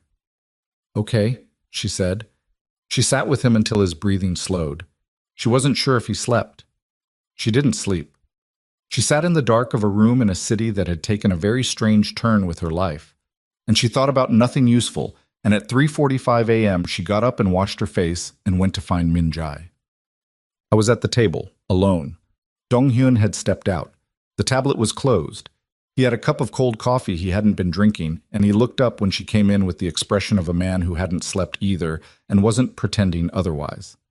She sat across from him. Neither of them said anything for a moment. "When this is over," she said, "what do you do?" He looked at the cup. "I've thought about that." "And?" "And I'm not sure the answer I would have given a week ago is still the right one." He said it like a man turning something over in his hands, examining it. "I've spent a long time building something that required me to be a specific kind of person. I'm not certain that person is the only version of me that's possible." She looked at him. "That's the most you've said about yourself that isn't operational." Something moved around his mouth. "Is that a problem?" "No," she said. "It's just, I noticed." They sat in the quiet apartment at 3:45 in the morning while Seoul moved through its dark hours outside, and the people in it slept through the particular drama of this one night. And Amara thought about the alley, and the cold pavement, and the man who had asked who shot you in a voice like a closed fist, and she thought about the East Wing room and the notepad with the 4 syllables that had blown everything open, And she thought about Marcus saying come back like it was an instruction and not a prayer. At 4:30, Min Jae's phone buzzed. He read the screen. Seong-wook confirmed, he said. Dawn, Yongsan. She nodded. Amara. His voice had changed. Not softer, cleaner, like he'd made a decision about something and the decision had settled him. Whatever happens tonight, you and Marcus, that's already arranged, separately from everything Seo-jin knew. It holds regardless. I know, she said. You told me. I'm telling you again. She looked at him, at the bandage on his arm, at the lines around his eyes that were not soft lines but had, in the last 6 days, become familiar to her in the specific way that things become familiar when you have no choice but to pay attention. Don't do, she said. Do what? Say things to me like it might be the last chance. She said it without heat. Go into this expecting to come back. That's what I need from you. He looked at her for a long moment, then, okay, she said. At 5, they left the apartment. The elevator smelled like detergent. The street was pre-dawn gray, the specific colorless hour before the city remembered what it looked like. The car was waiting. She got in. Minji got in beside her, not in the second car this time, in this one, next to her. And she didn't say anything about that, and neither did he. They drove toward Yongsan in the dark, and the silence and the particular specific density of something about to happen that cannot be stopped and can only be moved through. The industrial complex was 3 interconnected buildings behind a fence line. Legitimate import business, closed this time of day, the signage visible as the car slowed. Donghae Inbound Solutions, which she recognized, which meant the location itself was Seong-wook's, which meant he'd chosen his own ground and thought it made him safer. Min Jae's investigator had been here since midnight. Min Jae had told her that. She hadn't seen the investigator and didn't expect to go out. The point was presence without visibility. Donghyun parked the car at the edge of the approach road, 200 meters from the main gate, far enough for cover, close enough to be seen from the gate if someone was looking for the car. Minji got out. He did not look back at her. He walked toward the gate with 2 men she didn't know on either side of him, and his stride was what it always was. Controlled, purposeful, the walk of a man who had never once in his adult life let anyone see him hesitate. She watched him through the windshield. Donghyun was in the front seat. He'd been quiet since they left the apartment. He'll be okay, she said, to herself as much as to him. He's very good at this, Donghyun said. He has been for a long time. I know. At 5:38 a.m., 2 vehicles came from the opposite direction and stopped at the main gate. She counted 4 men out of the first vehicle, 2 from the second. Then a third figure, slight, moving with the careful deliberateness of someone managing their own anxiety, who she didn't recognize but whose posture said everything. Seo-jin. It had to be. Then the door of the second vehicle opened again and a man got out who did not need to announce himself. The way he moved, unhurried, expansive, the walk of someone who had never in their life needed to consider whether they were welcome, said everything before she could see his face clearly. Lee Seong-wook. He'd come personally. Min Jae had been right about the urgency. The filing had made him careless. He'd come personally. She reached for the door handle without deciding to, and Donghyun's hand came over the seat and closed around her wrist.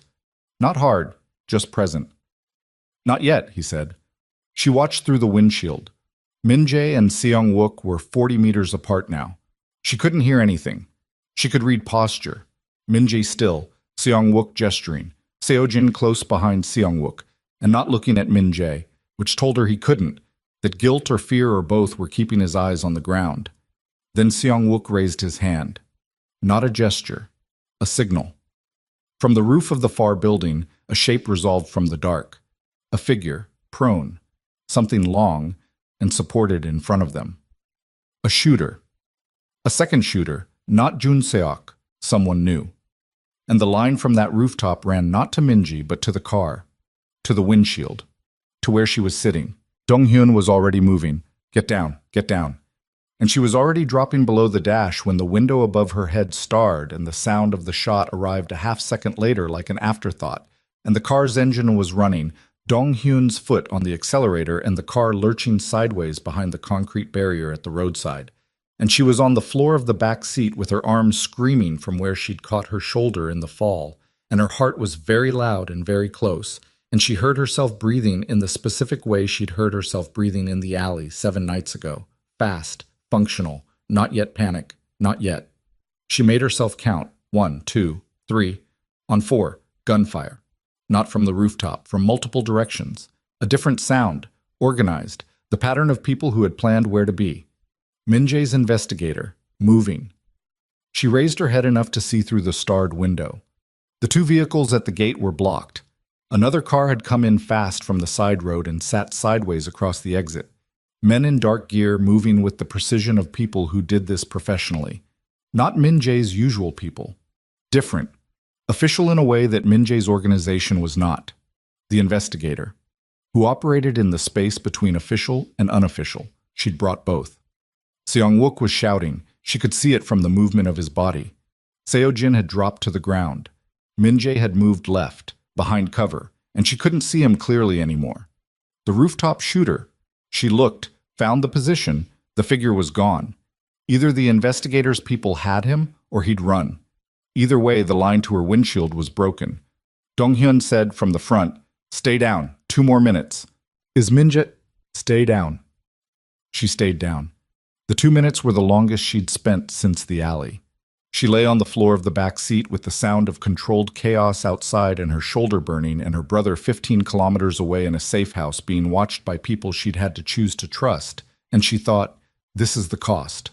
Not the bullet in the alley, not the photo on her phone, or the unlocked window in Marcus's room. This, lying on the floor of a car, waiting to find out if the thing you've walked into is going to close around you or open up. This is what it costs to be standing where you're standing. She heard a door, footsteps. Then Min-jae's voice, outside, sharp and near.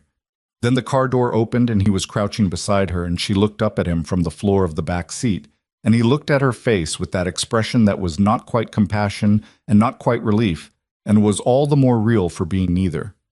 "Are you hurt?" he said. "My shoulder, the fall." "I'm fine." She sat up. "Seong-wook." Contained. His voice was tight. "The investigators' team has him." Seo-jin surrendered. He looked at her shoulder, then at her face. "The second shooter is in custody." "The evidence." "The approach." "The signal he gave." "The second shooter's presence." He paused. "My investigator had it all documented from the moment Seong-wook arrived. Everything from the confirmed conspiracy call to a documented attempt on a civilian witness." "Me," she said. "I'm the civilian witness." "Yes." She looked at him, sitting on the floor of a car with a blown-out window in the pre-dawn gray of a Yongsan Industrial Access Road, her shoulder on fire, the sound of Seong-wook's empire coming apart 40 meters away in the cold morning air. "It worked," she said. "Yes. You were right about the urgency." "I'm right occasionally," he said. And the flatness of it was so unexpected that she almost laughed. And this time she did, briefly, and it pulled her shoulder, and she pressed her hand against it and breathed through it, and Min-jae watched her do this with an expression she was going to spend a long time thinking about later. "I need to call Marcus," she said. "Yes." She held out her hand. He put his phone in it without hesitating. She dialed. It rang twice. Marcus picked up. She said, "Eggs." A pause. Then his voice, rough with the kind of relief that comes out sounding like irritation. "It took you long enough." I know, she said. "I know." Outside, the sky had begun its slow gray shift toward morning, and somewhere in the tangle of vehicles and people and the last machinery of a collapsed empire, the city was beginning to wake up, indifferent and enormous, and entirely unaware of what had just been decided inside it in the dark. The sun came up the way it always did over Seoul, indifferent, incremental, the light arriving not as revelation but as slow insistence, filling the gaps between buildings and pushing the dark back into corners where it waited for evening. Amara sat in the back seat of the car with Min-jae's phone still warm in her hand and listened to her brother's breathing on the other end of the line settle into something that sounded like a man putting a weight down after carrying it for hours. She didn't say much after the eggs. Neither did Marcus. They stayed on the line for 2 minutes, doing nothing in particular, and that nothing was the most useful conversation she'd had in a week. When she hung up, she looked at Min-jae's phone for a moment. His lock screen was blank. No photo, No personalization, just a dark rectangle. She handed it back. Outside, Seong-wook's two vehicles were still crossways at the gate. The investigators' people. And she could see now that there were more of them than she'd registered in the dark, 7, maybe 8, in gear that was official enough to matter and unofficial enough to move fast, were managing the scene with the efficiency of people who had waited a long time to do exactly this. Seong-wook himself was in the back of a vehicle she didn't recognize, and she couldn't see his face from here, but she could see the shape of him through the glass. The expansive posture reduced now, compressed. A man who had spent decades taking up space, discovering what it felt like when the space was taken back. Seojin was sitting on the ground near the fence. Not restrained, he'd surrendered, Min-jae had said. And surrendering in that context apparently meant sitting on the ground with your hands visible and your head at an angle that had nothing to do with patience and everything to do with a man trying to calculate what came next when next was very small. She looked at him. She'd never seen him before. He was Min-jae's age, or close, early 40s, medium height, with the kind of unremarkable face that made 9 years of proximity to a man like Min-jae make a specific terrible sense. Unremarkable was useful. Unremarkable slipped in and out of rooms. Unremarkable answered phones and filed access codes and passed information sideways for however long it took for whatever arrangement he'd made with Seong-wook to feel worth what it was costing. She looked away. "What happens to him?" she said. Min-jae was outside the car, standing with the door open, one arm resting on the roof. He glanced at Seojin. His face did nothing for a moment. "That's not mine to decide anymore," he said. "First time you've said something like that." "Yes." He looked at her. "It feels different than I expected." She understood that he was not talking only about Seojin. The investigator's name was Park Yuna. She was 53, which Amara registered because she'd expected someone younger.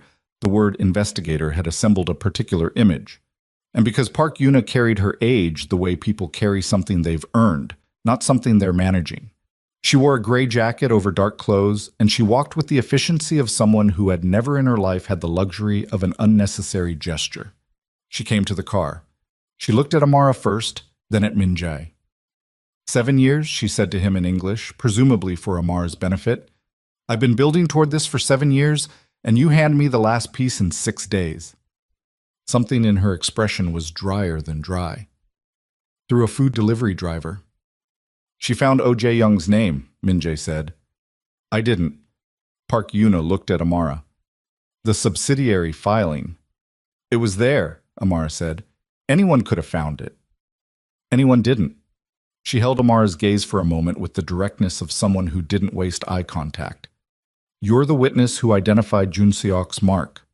"Yes." "I'll need a formal statement. Not today.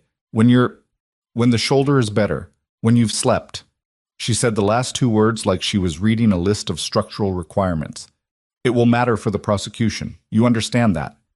"I understand." "It puts you on record." "I know what it does," Amara said. Park Yuna looked at her for another moment. Then, almost imperceptibly, "Good." She turned back to Min-jae. "Seong-wook will have lawyers by noon. The charges need to be airtight within 48 hours or the first layer dissolves. The filing and the approach documentation, combined with the second shooter's weapon tracing back to a Seong-wook proxy purchase 18 months ago. Yes. It holds. Barely." She paused. "Jun Seok's testimony will need to be formalized. He'll negotiate. His lawyer will negotiate harder. He'll want immunity.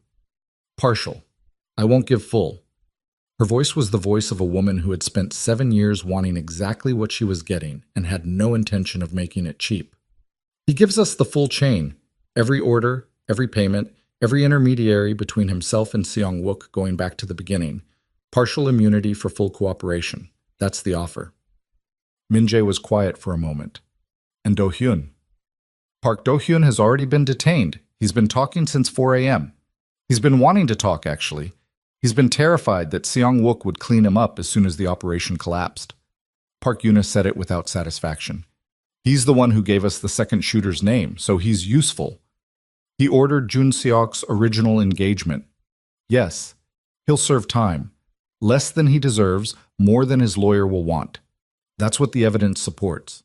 She picked up the tablet she'd been carrying under her arm and pulled up something, turned it toward Min-jae. This is what I need from you. A signed affidavit of the events from the alley forward. Your perspective. Specifically, the call Seong-wook made to your phone. The exchange proposal. With that on record, the conspiracy charge goes from strong to airtight. Min-jae looked at the tablet. He took it. Park Yuna turned to go. Stopped. One more thing, she said. Ryu Seo-jin. She said the name the way you say a thing you've had in your mouth too long. I wasn't working for Seong-wook out of ideology or loyalty. He was in debt. Significant personal debt, the kind that accumulates when someone makes choices they don't tell anyone about. Seong-wook found it and used it. She paused. That doesn't change what he did, but it's the reason. I thought you should know the reason. She looked at Min-jae steadily. He looked back. I know, he said. I suspected something similar. And you didn't act on the suspicion. I didn't have proof. I don't move on suspicion. No, Park Yuna said. You don't. That's why this took as long as it did, and also why it'll hold. She walked toward the gate. Min-jae watched her go. His face was doing the thing it did when it was perfectly still. Not the absence of expression, but the presence of everything held in check. Amara got out of the car. Her legs were stiff. The shoulder pulled when she moved, and she breathed through it and stood on the Yongsan access road in the early morning cold and looked at the lightening sky. She's been doing this for 7 years, Amara said, going after Seong-wook. Her daughter, Min-jae said, 8 years ago. A man connected to Seong-wook's debt collection network. He stopped. She was 17. Amara was quiet. Yuna became a private investigator after. She had the skill from before. She was law enforcement for 15 years. She chose to leave so she could move in ways that official work didn't permit. He looked toward the gate. She's been building a case that official channels would accept, that required doing things official channels couldn't do to gather the evidence, and then presenting it cleanly enough that they had to take it. 7 years, Amara said again. Yes. And she needed you. She needed what I had access to, and I needed the documentation that would hold in a court. Neither of us could finish it alone. He paused. We've known each other for 3 years. She came to me. She laid out what she had and what she needed. I've been feeding her documented evidence when I had it. That's what you meant, Amara said. When you said ending it permanently, not just surviving. Yes. She looked at him. At the man who had been building a structure in parallel to everything she'd watched him do this week.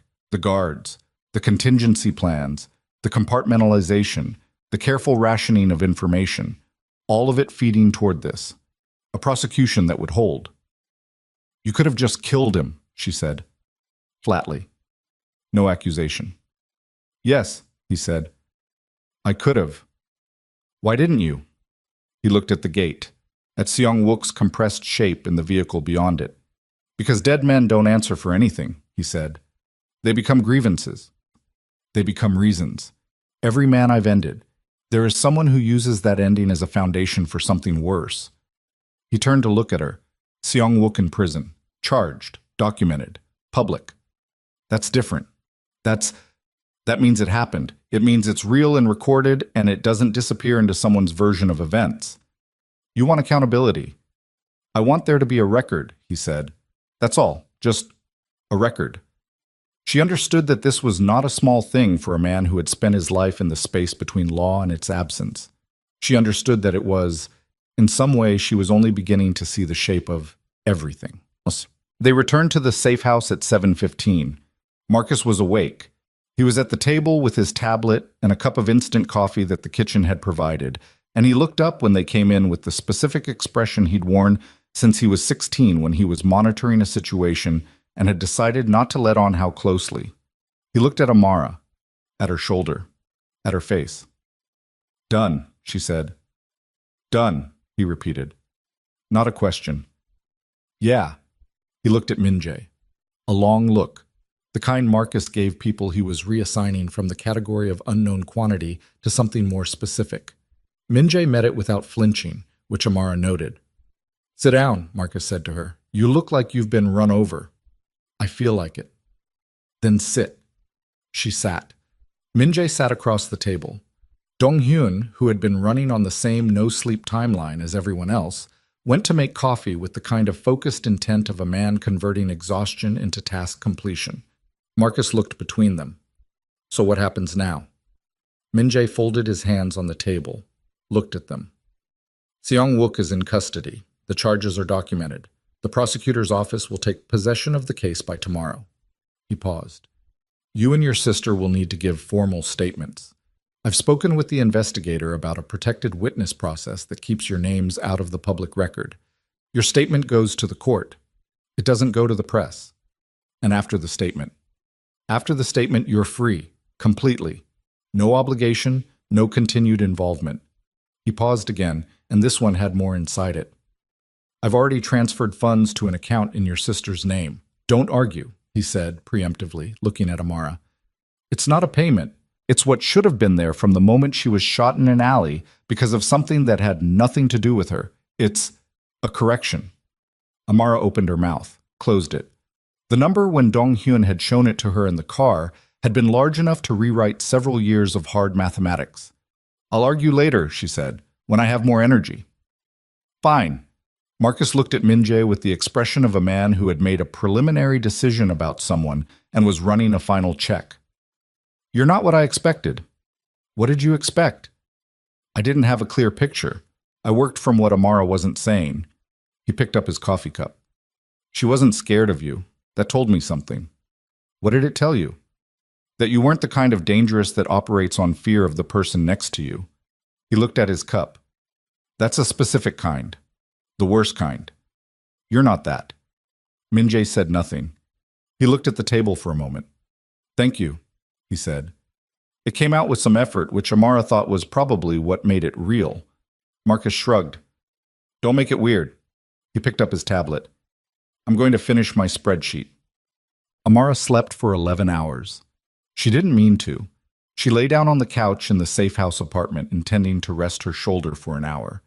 And when she opened her eyes again, the light had changed completely, and the apartment was quiet, and someone had put a blanket over her that hadn't been there when she closed her eyes. She lay still for a moment and took inventory. Shoulder, substantial, manageable. The rest of her, the specific flatness that comes after adrenaline, has finished processing and left the body to account for itself. She felt old in a temporary way, like a machine that had been run past its recommended cycle and needed time before it worked smoothly again. She sat up. The blanket fell. Minju was at the table. He had a laptop open that she hadn't seen before, and he was reading something that required scrolling slowly, and he looked up when she moved with the alertness of someone who had not been asleep. What time? She said. 7. She'd slept from 8 in the morning to 7 in the evening. Where's Marcus? His room. He's been working. He ate. Dong-hyun went out for food at 2. He paused. You slept through a considerable amount of activity. Is any of it bad? No. Park Yuna called. The charges were formally filed at 4 p.m. Seong-wook was arraigned at 6. His lawyers are already doing what lawyers do. But the evidence held, which means the arraignment held, which means the next step is trial. He closed the laptop partway. Jun Seok accepted the partial immunity agreement. He spoke for 3 hours this afternoon. By the time he finished, there were 11 additional charges filed. She absorbed that. 11 more. Seojin, she said. Min-jae looked at the table. He's cooperating fully. His lawyer negotiated. They always do. He'll serve time. A pause. Less than I would have chosen. More than he thinks he deserves, probably. That's how these things go. Does it? She stopped. Tried again. Does it feel like enough? He was quiet for a moment. No, he said. But I think feeling like enough is not the standard. The standard is that it's done, properly done. And it is. He looked up at her. That's what I keep coming back to. Not that it feels like enough, just that it's done. She nodded. Are you hungry? He said. Yes. Dong-hyun brought back more than anyone could eat. It's in the kitchen. She went to the kitchen. She ate standing over the counter because her body wanted food faster than the table required. Dong-hyun had brought kimbap, 2 kinds of soup, and a bag of tangerines that she appreciated with an intensity that surprised her. She peeled one and ate it segment by segment and felt the citrus hit the back of her throat and thought, I am alive. I am eating a tangerine. These are both unremarkable and not. Minjay appeared in the kitchen doorway. He leaned against the frame. You can go home, he said. Tomorrow, if you want. The apartment has been cleared and swept. The surveillance that Seong-wook's people had on the building has been removed. He paused. You don't have to stay here. I know, she said. I want you to know you have the choice. She peeled another segment. Where are you going? There are things that need to be. I have operations to unwind. Legitimate ones to consolidate. The illegal arms of what I've built need to be transferred or closed. He said it like a man reading a long list of renovations that are necessary and not easy. That takes time. Months, probably. You're walking away from all of it. I'm walking away from the parts that required me to be someone I'm not sure I want to be anymore. He looked at his hands, which were resting in the doorway frame. The legitimate businesses stay. They employ people. They're real things. The rest goes. That's not a small decision. No, he said, but I made it before Seong-wook was arrested. I made it. He stopped. I made it around the time someone told me to go into the morning expecting to come back. She looked at him. He looked back. The kitchen was very quiet. Outside, Seoul moved through its evening sounds. A motorcycle, voices from the street below, someone's television in another unit, the base of normal life proceeding in total ignorance of the last 7 days. I need to ask you something, she said. Okay. Honestly, and I need an honest answer. I'll try. The East Wing room, she said, with no stairs, for Marcus. She watched his face. When did you think of that? He held her gaze. Before you arrived. Before Marcus arrived. Yes. You thought of it before you'd met him. I knew about him, from what you'd told Dong-hyun, and from... He paused. I pay attention to details. It's how I've survived. The detail of a brother with mobility limitations being brought into an unfamiliar building at short notice seemed like the kind of thing that should be addressed. She looked at him for a long moment. At the man who had carried her out of an alley and arranged a room for a brother he'd never met, and written contingency plans that held regardless, and made coffee badly, and told the truth even when the truth was uncomfortable because he'd decided, at some point, that comfort was the wrong currency. That's the most human thing you've done, she said, in the whole week. That's a low bar. It was a low week. He almost smiled. It was closer than it had been in the kitchen at 3:45 in the morning. Not quite there, but closer. She ate the last segment of the tangerine. I'm going to give my statement, she said, and then I'm going home. And Marcus and I are going to figure out what the next version of things looks like. She put the peel on the counter. The money is yours. I haven't decided about the money. That's fine. It's there whenever you decide. She nodded. Then, after the operations are wound down, after the months of closing and consolidating, she looked at him directly. What does the next version of things look like for you? He was quiet for long enough that she thought he wasn't going to answer. Then, I'm not sure, he said. For the first time in a long time, I'm not sure what comes next. And it's uncomfortable. I don't do well with uncertain parameters. Nobody does, she said, but some people manage. How? They decide what they want, not strategically, just what they actually want. And then they move toward it. She looked at the counter. Sometimes it works, sometimes it doesn't, but at least it's moving in a direction you chose. He looked at her. What do you want? He said. Now that this is over. She thought about it, not performing the thought, actually running the question. I want Marcus to have a doctor who speaks English, she said. There's a clinic in Mapo that has an English-speaking neurologist, and I've been waiting 6 months for an opening because I can't afford the self-pay rate. She paused. I want to stop delivering food at midnight. I've been doing it because the exchange rate math worked out, but I'm tired. Another pause. I want to stay in Seoul. I don't know why exactly. I came here for practical reasons, and I've stayed for practical reasons, but I think at some point the practical reasons became cover for the real reason, which is, this city is mine, she said, in a way that's hard to explain. I didn't grow up here. I don't belong here in the way people mean when they say belong. But I chose it, and choosing it makes it mine in a way that somewhere I was just born into never felt. She looked at the tangerine peel on the counter. I want to stay here. On my own terms. On your own terms, he repeated. Yes. Not contingency plans, not someone else's arrangements. No. He was quiet. Then, the clinic in Mapo, the English-speaking neurologist. Min-jae, I know someone.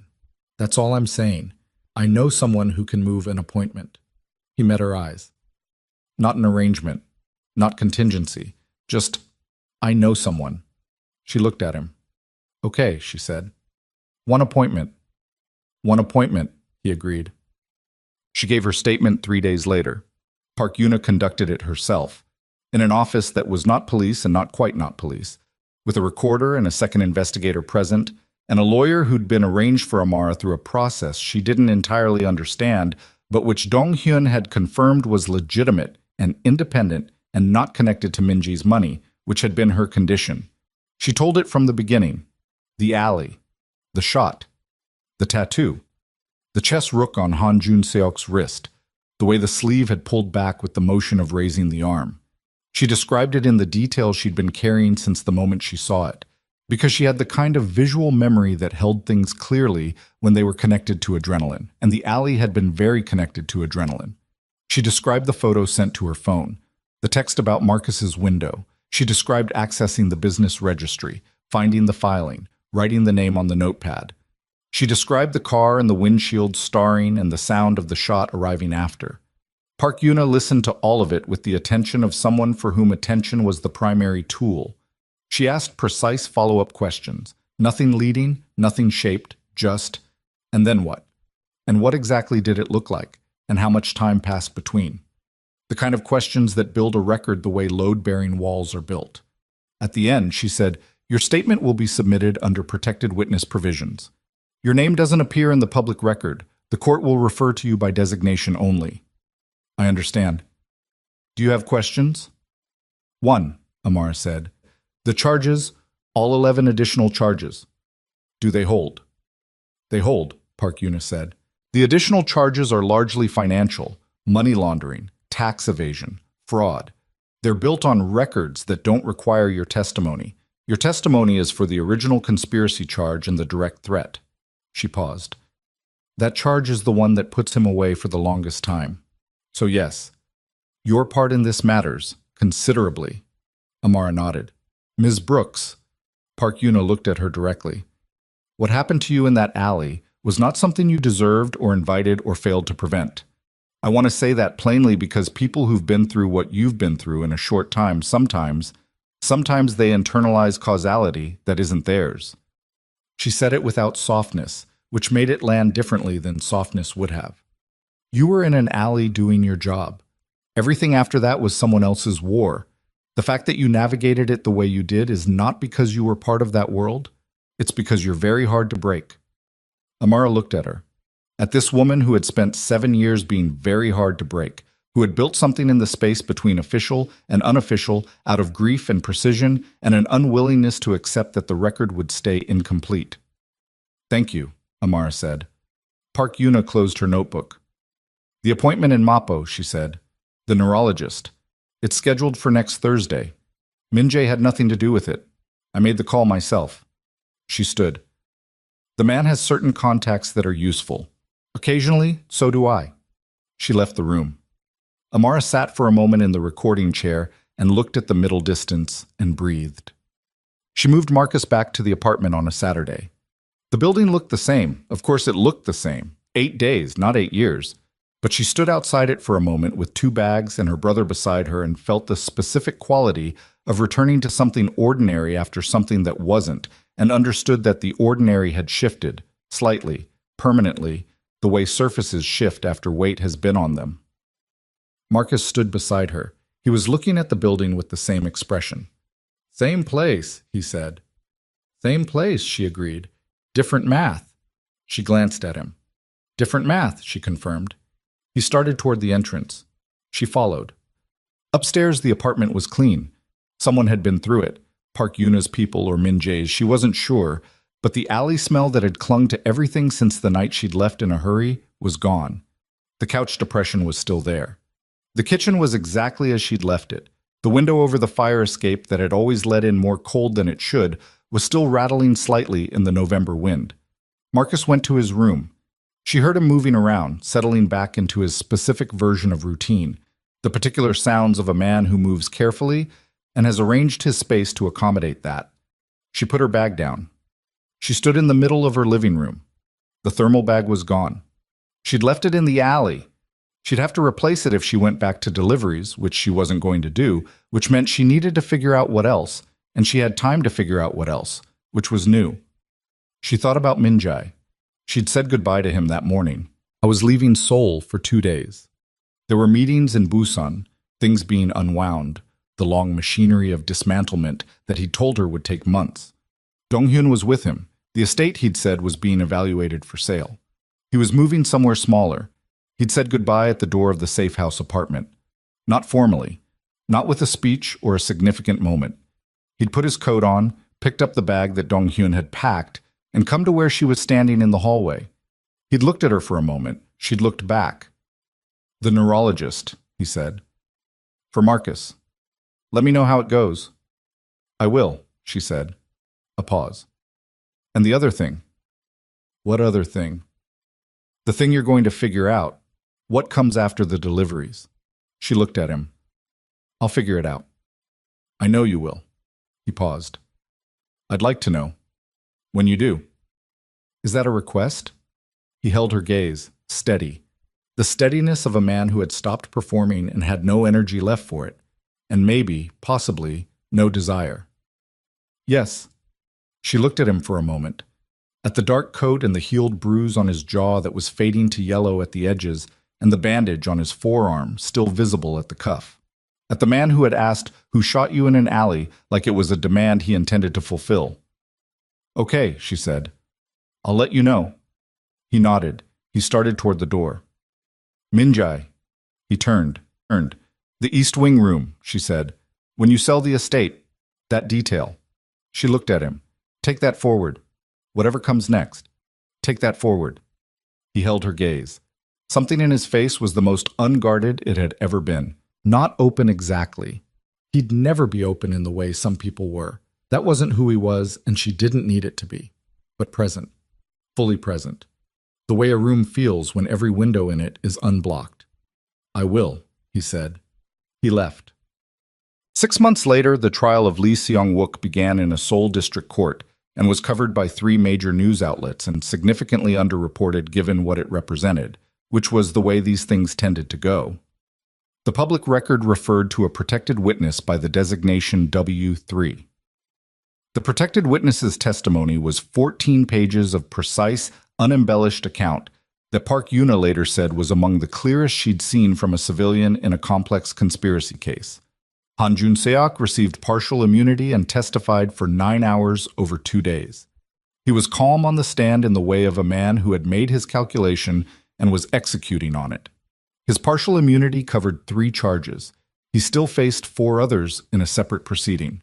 Park Do-hyun pled to a reduced charge and received 6 years. His lawyer called it a win. Do-hyun, from what could be parsed from press photographs taken outside the courthouse, did not look like a man who felt he'd won anything. Ryu Seo-jin received 4 years. He gave full cooperation. His lawyer argued the debt as mitigating circumstance, and the court accepted it partially. He did not make eye contact with anyone from Min Jae's side of the proceedings on the 2 days he testified, which said everything that needed to be said about the specific weight of 9 years. Lee Seong-wook was convicted on the primary conspiracy charge and 7 of the 11 additional charges. His lawyers were good. They were not good enough. He received 19 years, which Park Yuna described, in the text she sent Amara the evening of the verdict, as insufficient and irreversible. Both things at once. Amara read the text twice and understood it completely. Marcus's appointment with the neurologist was on a Thursday. He came home from it and sat down at the kitchen table and said, "She's good. Yeah. She wants to try a different medication protocol. The current one has been managing the flares, but the management is coarser than it should be for someone my age." He put his tablet on the table. She thinks with the right adjustment we can get the winter episodes down significantly. That's good, Amar said. It's really good, he said. It's better news than I expected. He looked at the table. I've been working with the wrong medication for 2 years, and just not knowing it because the English-speaking options were... He stopped. I know, she said. How did you get the appointment? She looked at him. Someone knew someone. He looked at her. The same someone. Yes. He was quiet for a moment. Have you talked to him? A few times. She got up to put the kettle on. He's been in Busan. There's a lot to dismantle. He checks in. Marcus, I'm not saying anything. You're making a face. It's my resting face. It is absolutely not your resting face. She came back to the table. It's complicated. Most things worth anything are. He picked up his tablet. I'm just saying, the room with no stairs. He said it without looking up. That's not nothing. I know it's not nothing. Okay then. He opened his spreadsheet. Make me tea. She made him tea. Okay. The message came on a Tuesday evening in March. Not urgent, just a text, to her number, which she'd stopped being strange about him having. I'm in Seoul. This week. If you want to get coffee. She read it standing in her kitchen. She'd been in the middle of something. An application for a business development coordinator position at a Korean-American trade association that had posted an opening 6 weeks ago and which she'd been circling since she saw it, working up to the decision. The kind of job that required a different version of the math she'd been doing for 3 years. Harder math. Longer math. She put her phone face down on the counter. She picked it up again. She wrote back, Thursday works. I know a place. The response came in 40 seconds. Okay. Thursday was 3 days away. She went back to the application. She filled in the section on international business experience, which she had, and the section on cross-cultural communication competency, which she also had, and the section on problem-solving under pressure, which she had in quantities she hadn't fully accounted for before this week. She submitted it at 11 p.m. She closed the laptop and looked at the depression in the couch cushion. Still there, still shaped like her, still the most honest furniture in the apartment, and thought about alleyways and east-facing windows, and the particular persistence of things that begin in the wrong place and end up being exactly where they were supposed to be. She didn't have a word for what that was. She didn't need one tonight. The cafe was small. Mapo district, 3 blocks from the neurologist's clinic, which was either coincidence or not, and she didn't examine it too closely. She got there first, which she'd intended, and sat at a corner table with a window that looked out onto the street where Seoul moved through its Tuesday rhythms in the ordinary complicated way of a city that contained multitudes and noticed none of them. She ordered coffee. She didn't look at the door. She heard it open. She heard him before she saw him, not his voice, just the particular quality of attention in the room shifting, the way a room shifts when someone enters who has spent a long time learning to fill space without demanding it. He sat down across from her. He looked different and exactly the same. The coat was similar. The collar was open 1 button. The bruise on his jaw was long gone. He looked like a man who had been doing something difficult for 6 months and had not quite arrived yet at the other side of it, which she understood because she recognized the texture of it. He looked at her. She looked back. How's Marcus? He said. Better, she said. The medication is better. He's actually better. Something shifted in his face. Good. He says the room with no stairs wasn't nothing. Min-jae looked at her steadily. He's right. The coffee came. They were quiet for a moment, both hands around their cups, the cafe moving around them in its unremarkable Thursday morning way. The estate sold, he said. Where are you living? Somewhere smaller. Yongsan, actually. He looked at his cup. It's close to where... He stopped. I know where Yongsan is, she said. Yes. He looked up. The operations are almost fully closed, 3 more months approximately. The legitimate businesses are being consolidated under a holding company that I'll run cleanly or not at all. He said it like a man who has decided something and is reporting the decision, not defending it. It's a different life. I don't know yet what it feels like from the inside. What does it feel like so far? Quieter than I expected, he said. Not empty, just quieter. She nodded. I applied for a job, she said. He looked at her. What kind? Business development, trade association, Korean American. She wrapped her hands around her cup. It would use things I actually know how to do and pay me to do them instead of the other way around. Will you get it? I don't know. The application was good. The experience section was, she almost smiled, unusual. He looked at her. Something in his face had the quality of the pre-dawn kitchen of 3:45 a.m. and cold coffee and the specific honesty of people who have run out of anything but the truth. I thought about what you said, he said, about deciding what you want, not strategically. And I want, he stopped. He set his cup down. He looked at her the way he had in the alley when he'd asked who shot you, like a man asking a question he already intends to answer. I want to sit across from you at a table that doesn't have a map of Seoul on it and talk about something that isn't operational. This is a table without a map of Seoul on it, she said. Yes, he said. It is. She looked at him, at the man who had been feared by more people than she would ever meet, and had been changed, not repaired, not completed, not made whole in the way stories sometimes promised, but changed, which was different and more honest and harder, by 8 days in November that had cost both of them things they hadn't finished accounting for. Okay, she said. Okay, he said.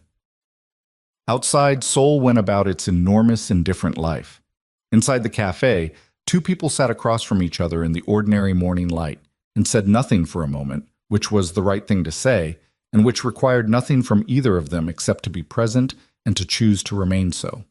That was all. That was, it turned out, enough. She went back to the application. She filled in the section on international business experience, which she had, and the section on cross-cultural communication competency, which she also had, and the section on problem-solving under pressure, which she had in quantities she hadn't fully accounted for before this week. She submitted it at 11 p.m. She closed the laptop and looked at the depression in the couch cushion. Still there, still shaped like her, still the most honest furniture in the apartment, and thought about alleyways and east-facing windows, and the particular persistence of things that begin in the wrong place and end up being exactly where they were supposed to be. She didn't have a word for what that was. She didn't need one tonight. The cafe was small. Mapo district, 3 blocks from the neurologist's clinic, which was either coincidence or not, and she didn't examine it too closely. She got there first, which she'd intended, and sat at a corner table with a window that looked out onto the street where Seoul moved through its Tuesday rhythms in the ordinary complicated way of a city that contained multitudes and noticed none of them. She ordered coffee. She didn't look at the door. She heard it open. She heard him before she saw him, not his voice, just the particular quality of attention in the room shifting, the way a room shifts when someone enters who has spent a long time learning to fill space without demanding it. He sat down across from her. He looked different and exactly the same. The coat was similar. The collar was open one button. The bruise on his jaw was long gone. He looked like a man who had been doing something difficult for 6 months and had not quite arrived yet at the other side of it, which she understood because she recognized the texture of it. He looked at her. She looked back. "How's Marcus?" he said. "Better," she said. "The medication is better. He's actually better." Something shifted in his face. "Good." "He says the room with no stairs wasn't nothing." Min-jae looked at her steadily. "He's right." The coffee came. They were quiet for a moment, both hands around their cups, the cafe moving around them in its unremarkable Thursday morning way. "The estate sold," he said. "Where are you living?" "Somewhere smaller. Yongsan, actually." He looked at his cup. "It's close to where—" He stopped. "I know where Yongsan is," she said. "Yes." He looked up. "The operations are almost fully closed, 3 more months approximately. The legitimate businesses are being consolidated under a holding company that I'll run cleanly or not at all." He said it like a man who has decided something and is reporting the decision, not defending it. "It's a different life. I don't know yet what it feels like from the inside." "What does it feel like so far?" "Quieter than I expected," he said. "Not empty. Just quieter." She nodded. "I applied for a job," she said. He looked at her. What kind? Business development. Trade association. Korean American. She wrapped her hands around her cup. It would use things I actually know how to do and pay me to do them instead of the other way around. Will you get it? I don't know. The application was good. The experience section was, she almost smiled, unusual. He looked at her. Something in his face had the quality of the pre-dawn kitchen, of 3:45 a.m., and cold coffee, and the specific honesty of people who have run out of anything but the truth. I thought about what you said, he said, about deciding what you want, not strategically. And I want... He stopped. He set his cup down. He looked at her the way he had in the alley when he'd asked who shot you, like a man asking a question he already intends to answer. I want to sit across from you at a table that doesn't have a map of soul on it and talk about something that isn't operational. This is a table without a map of soul on it, she said. Yes, he said. It is. She looked at him, at the man who had been feared by more people than she would ever meet, and had been changed, not repaired, not completed, not made whole in the way stories sometimes promised, but changed, which was different and more honest and harder, by 8 days in November that had cost both of them things they hadn't finished accounting for. Okay, she said. Okay, he said. Outside, Seoul went about its enormous, indifferent life. Inside the cafe, two people sat across from each other in the ordinary morning light and said nothing for a moment, which was the right thing to say, and which required nothing from either of them except to be present and to choose to remain so. That was all. That was, it turned out, enough.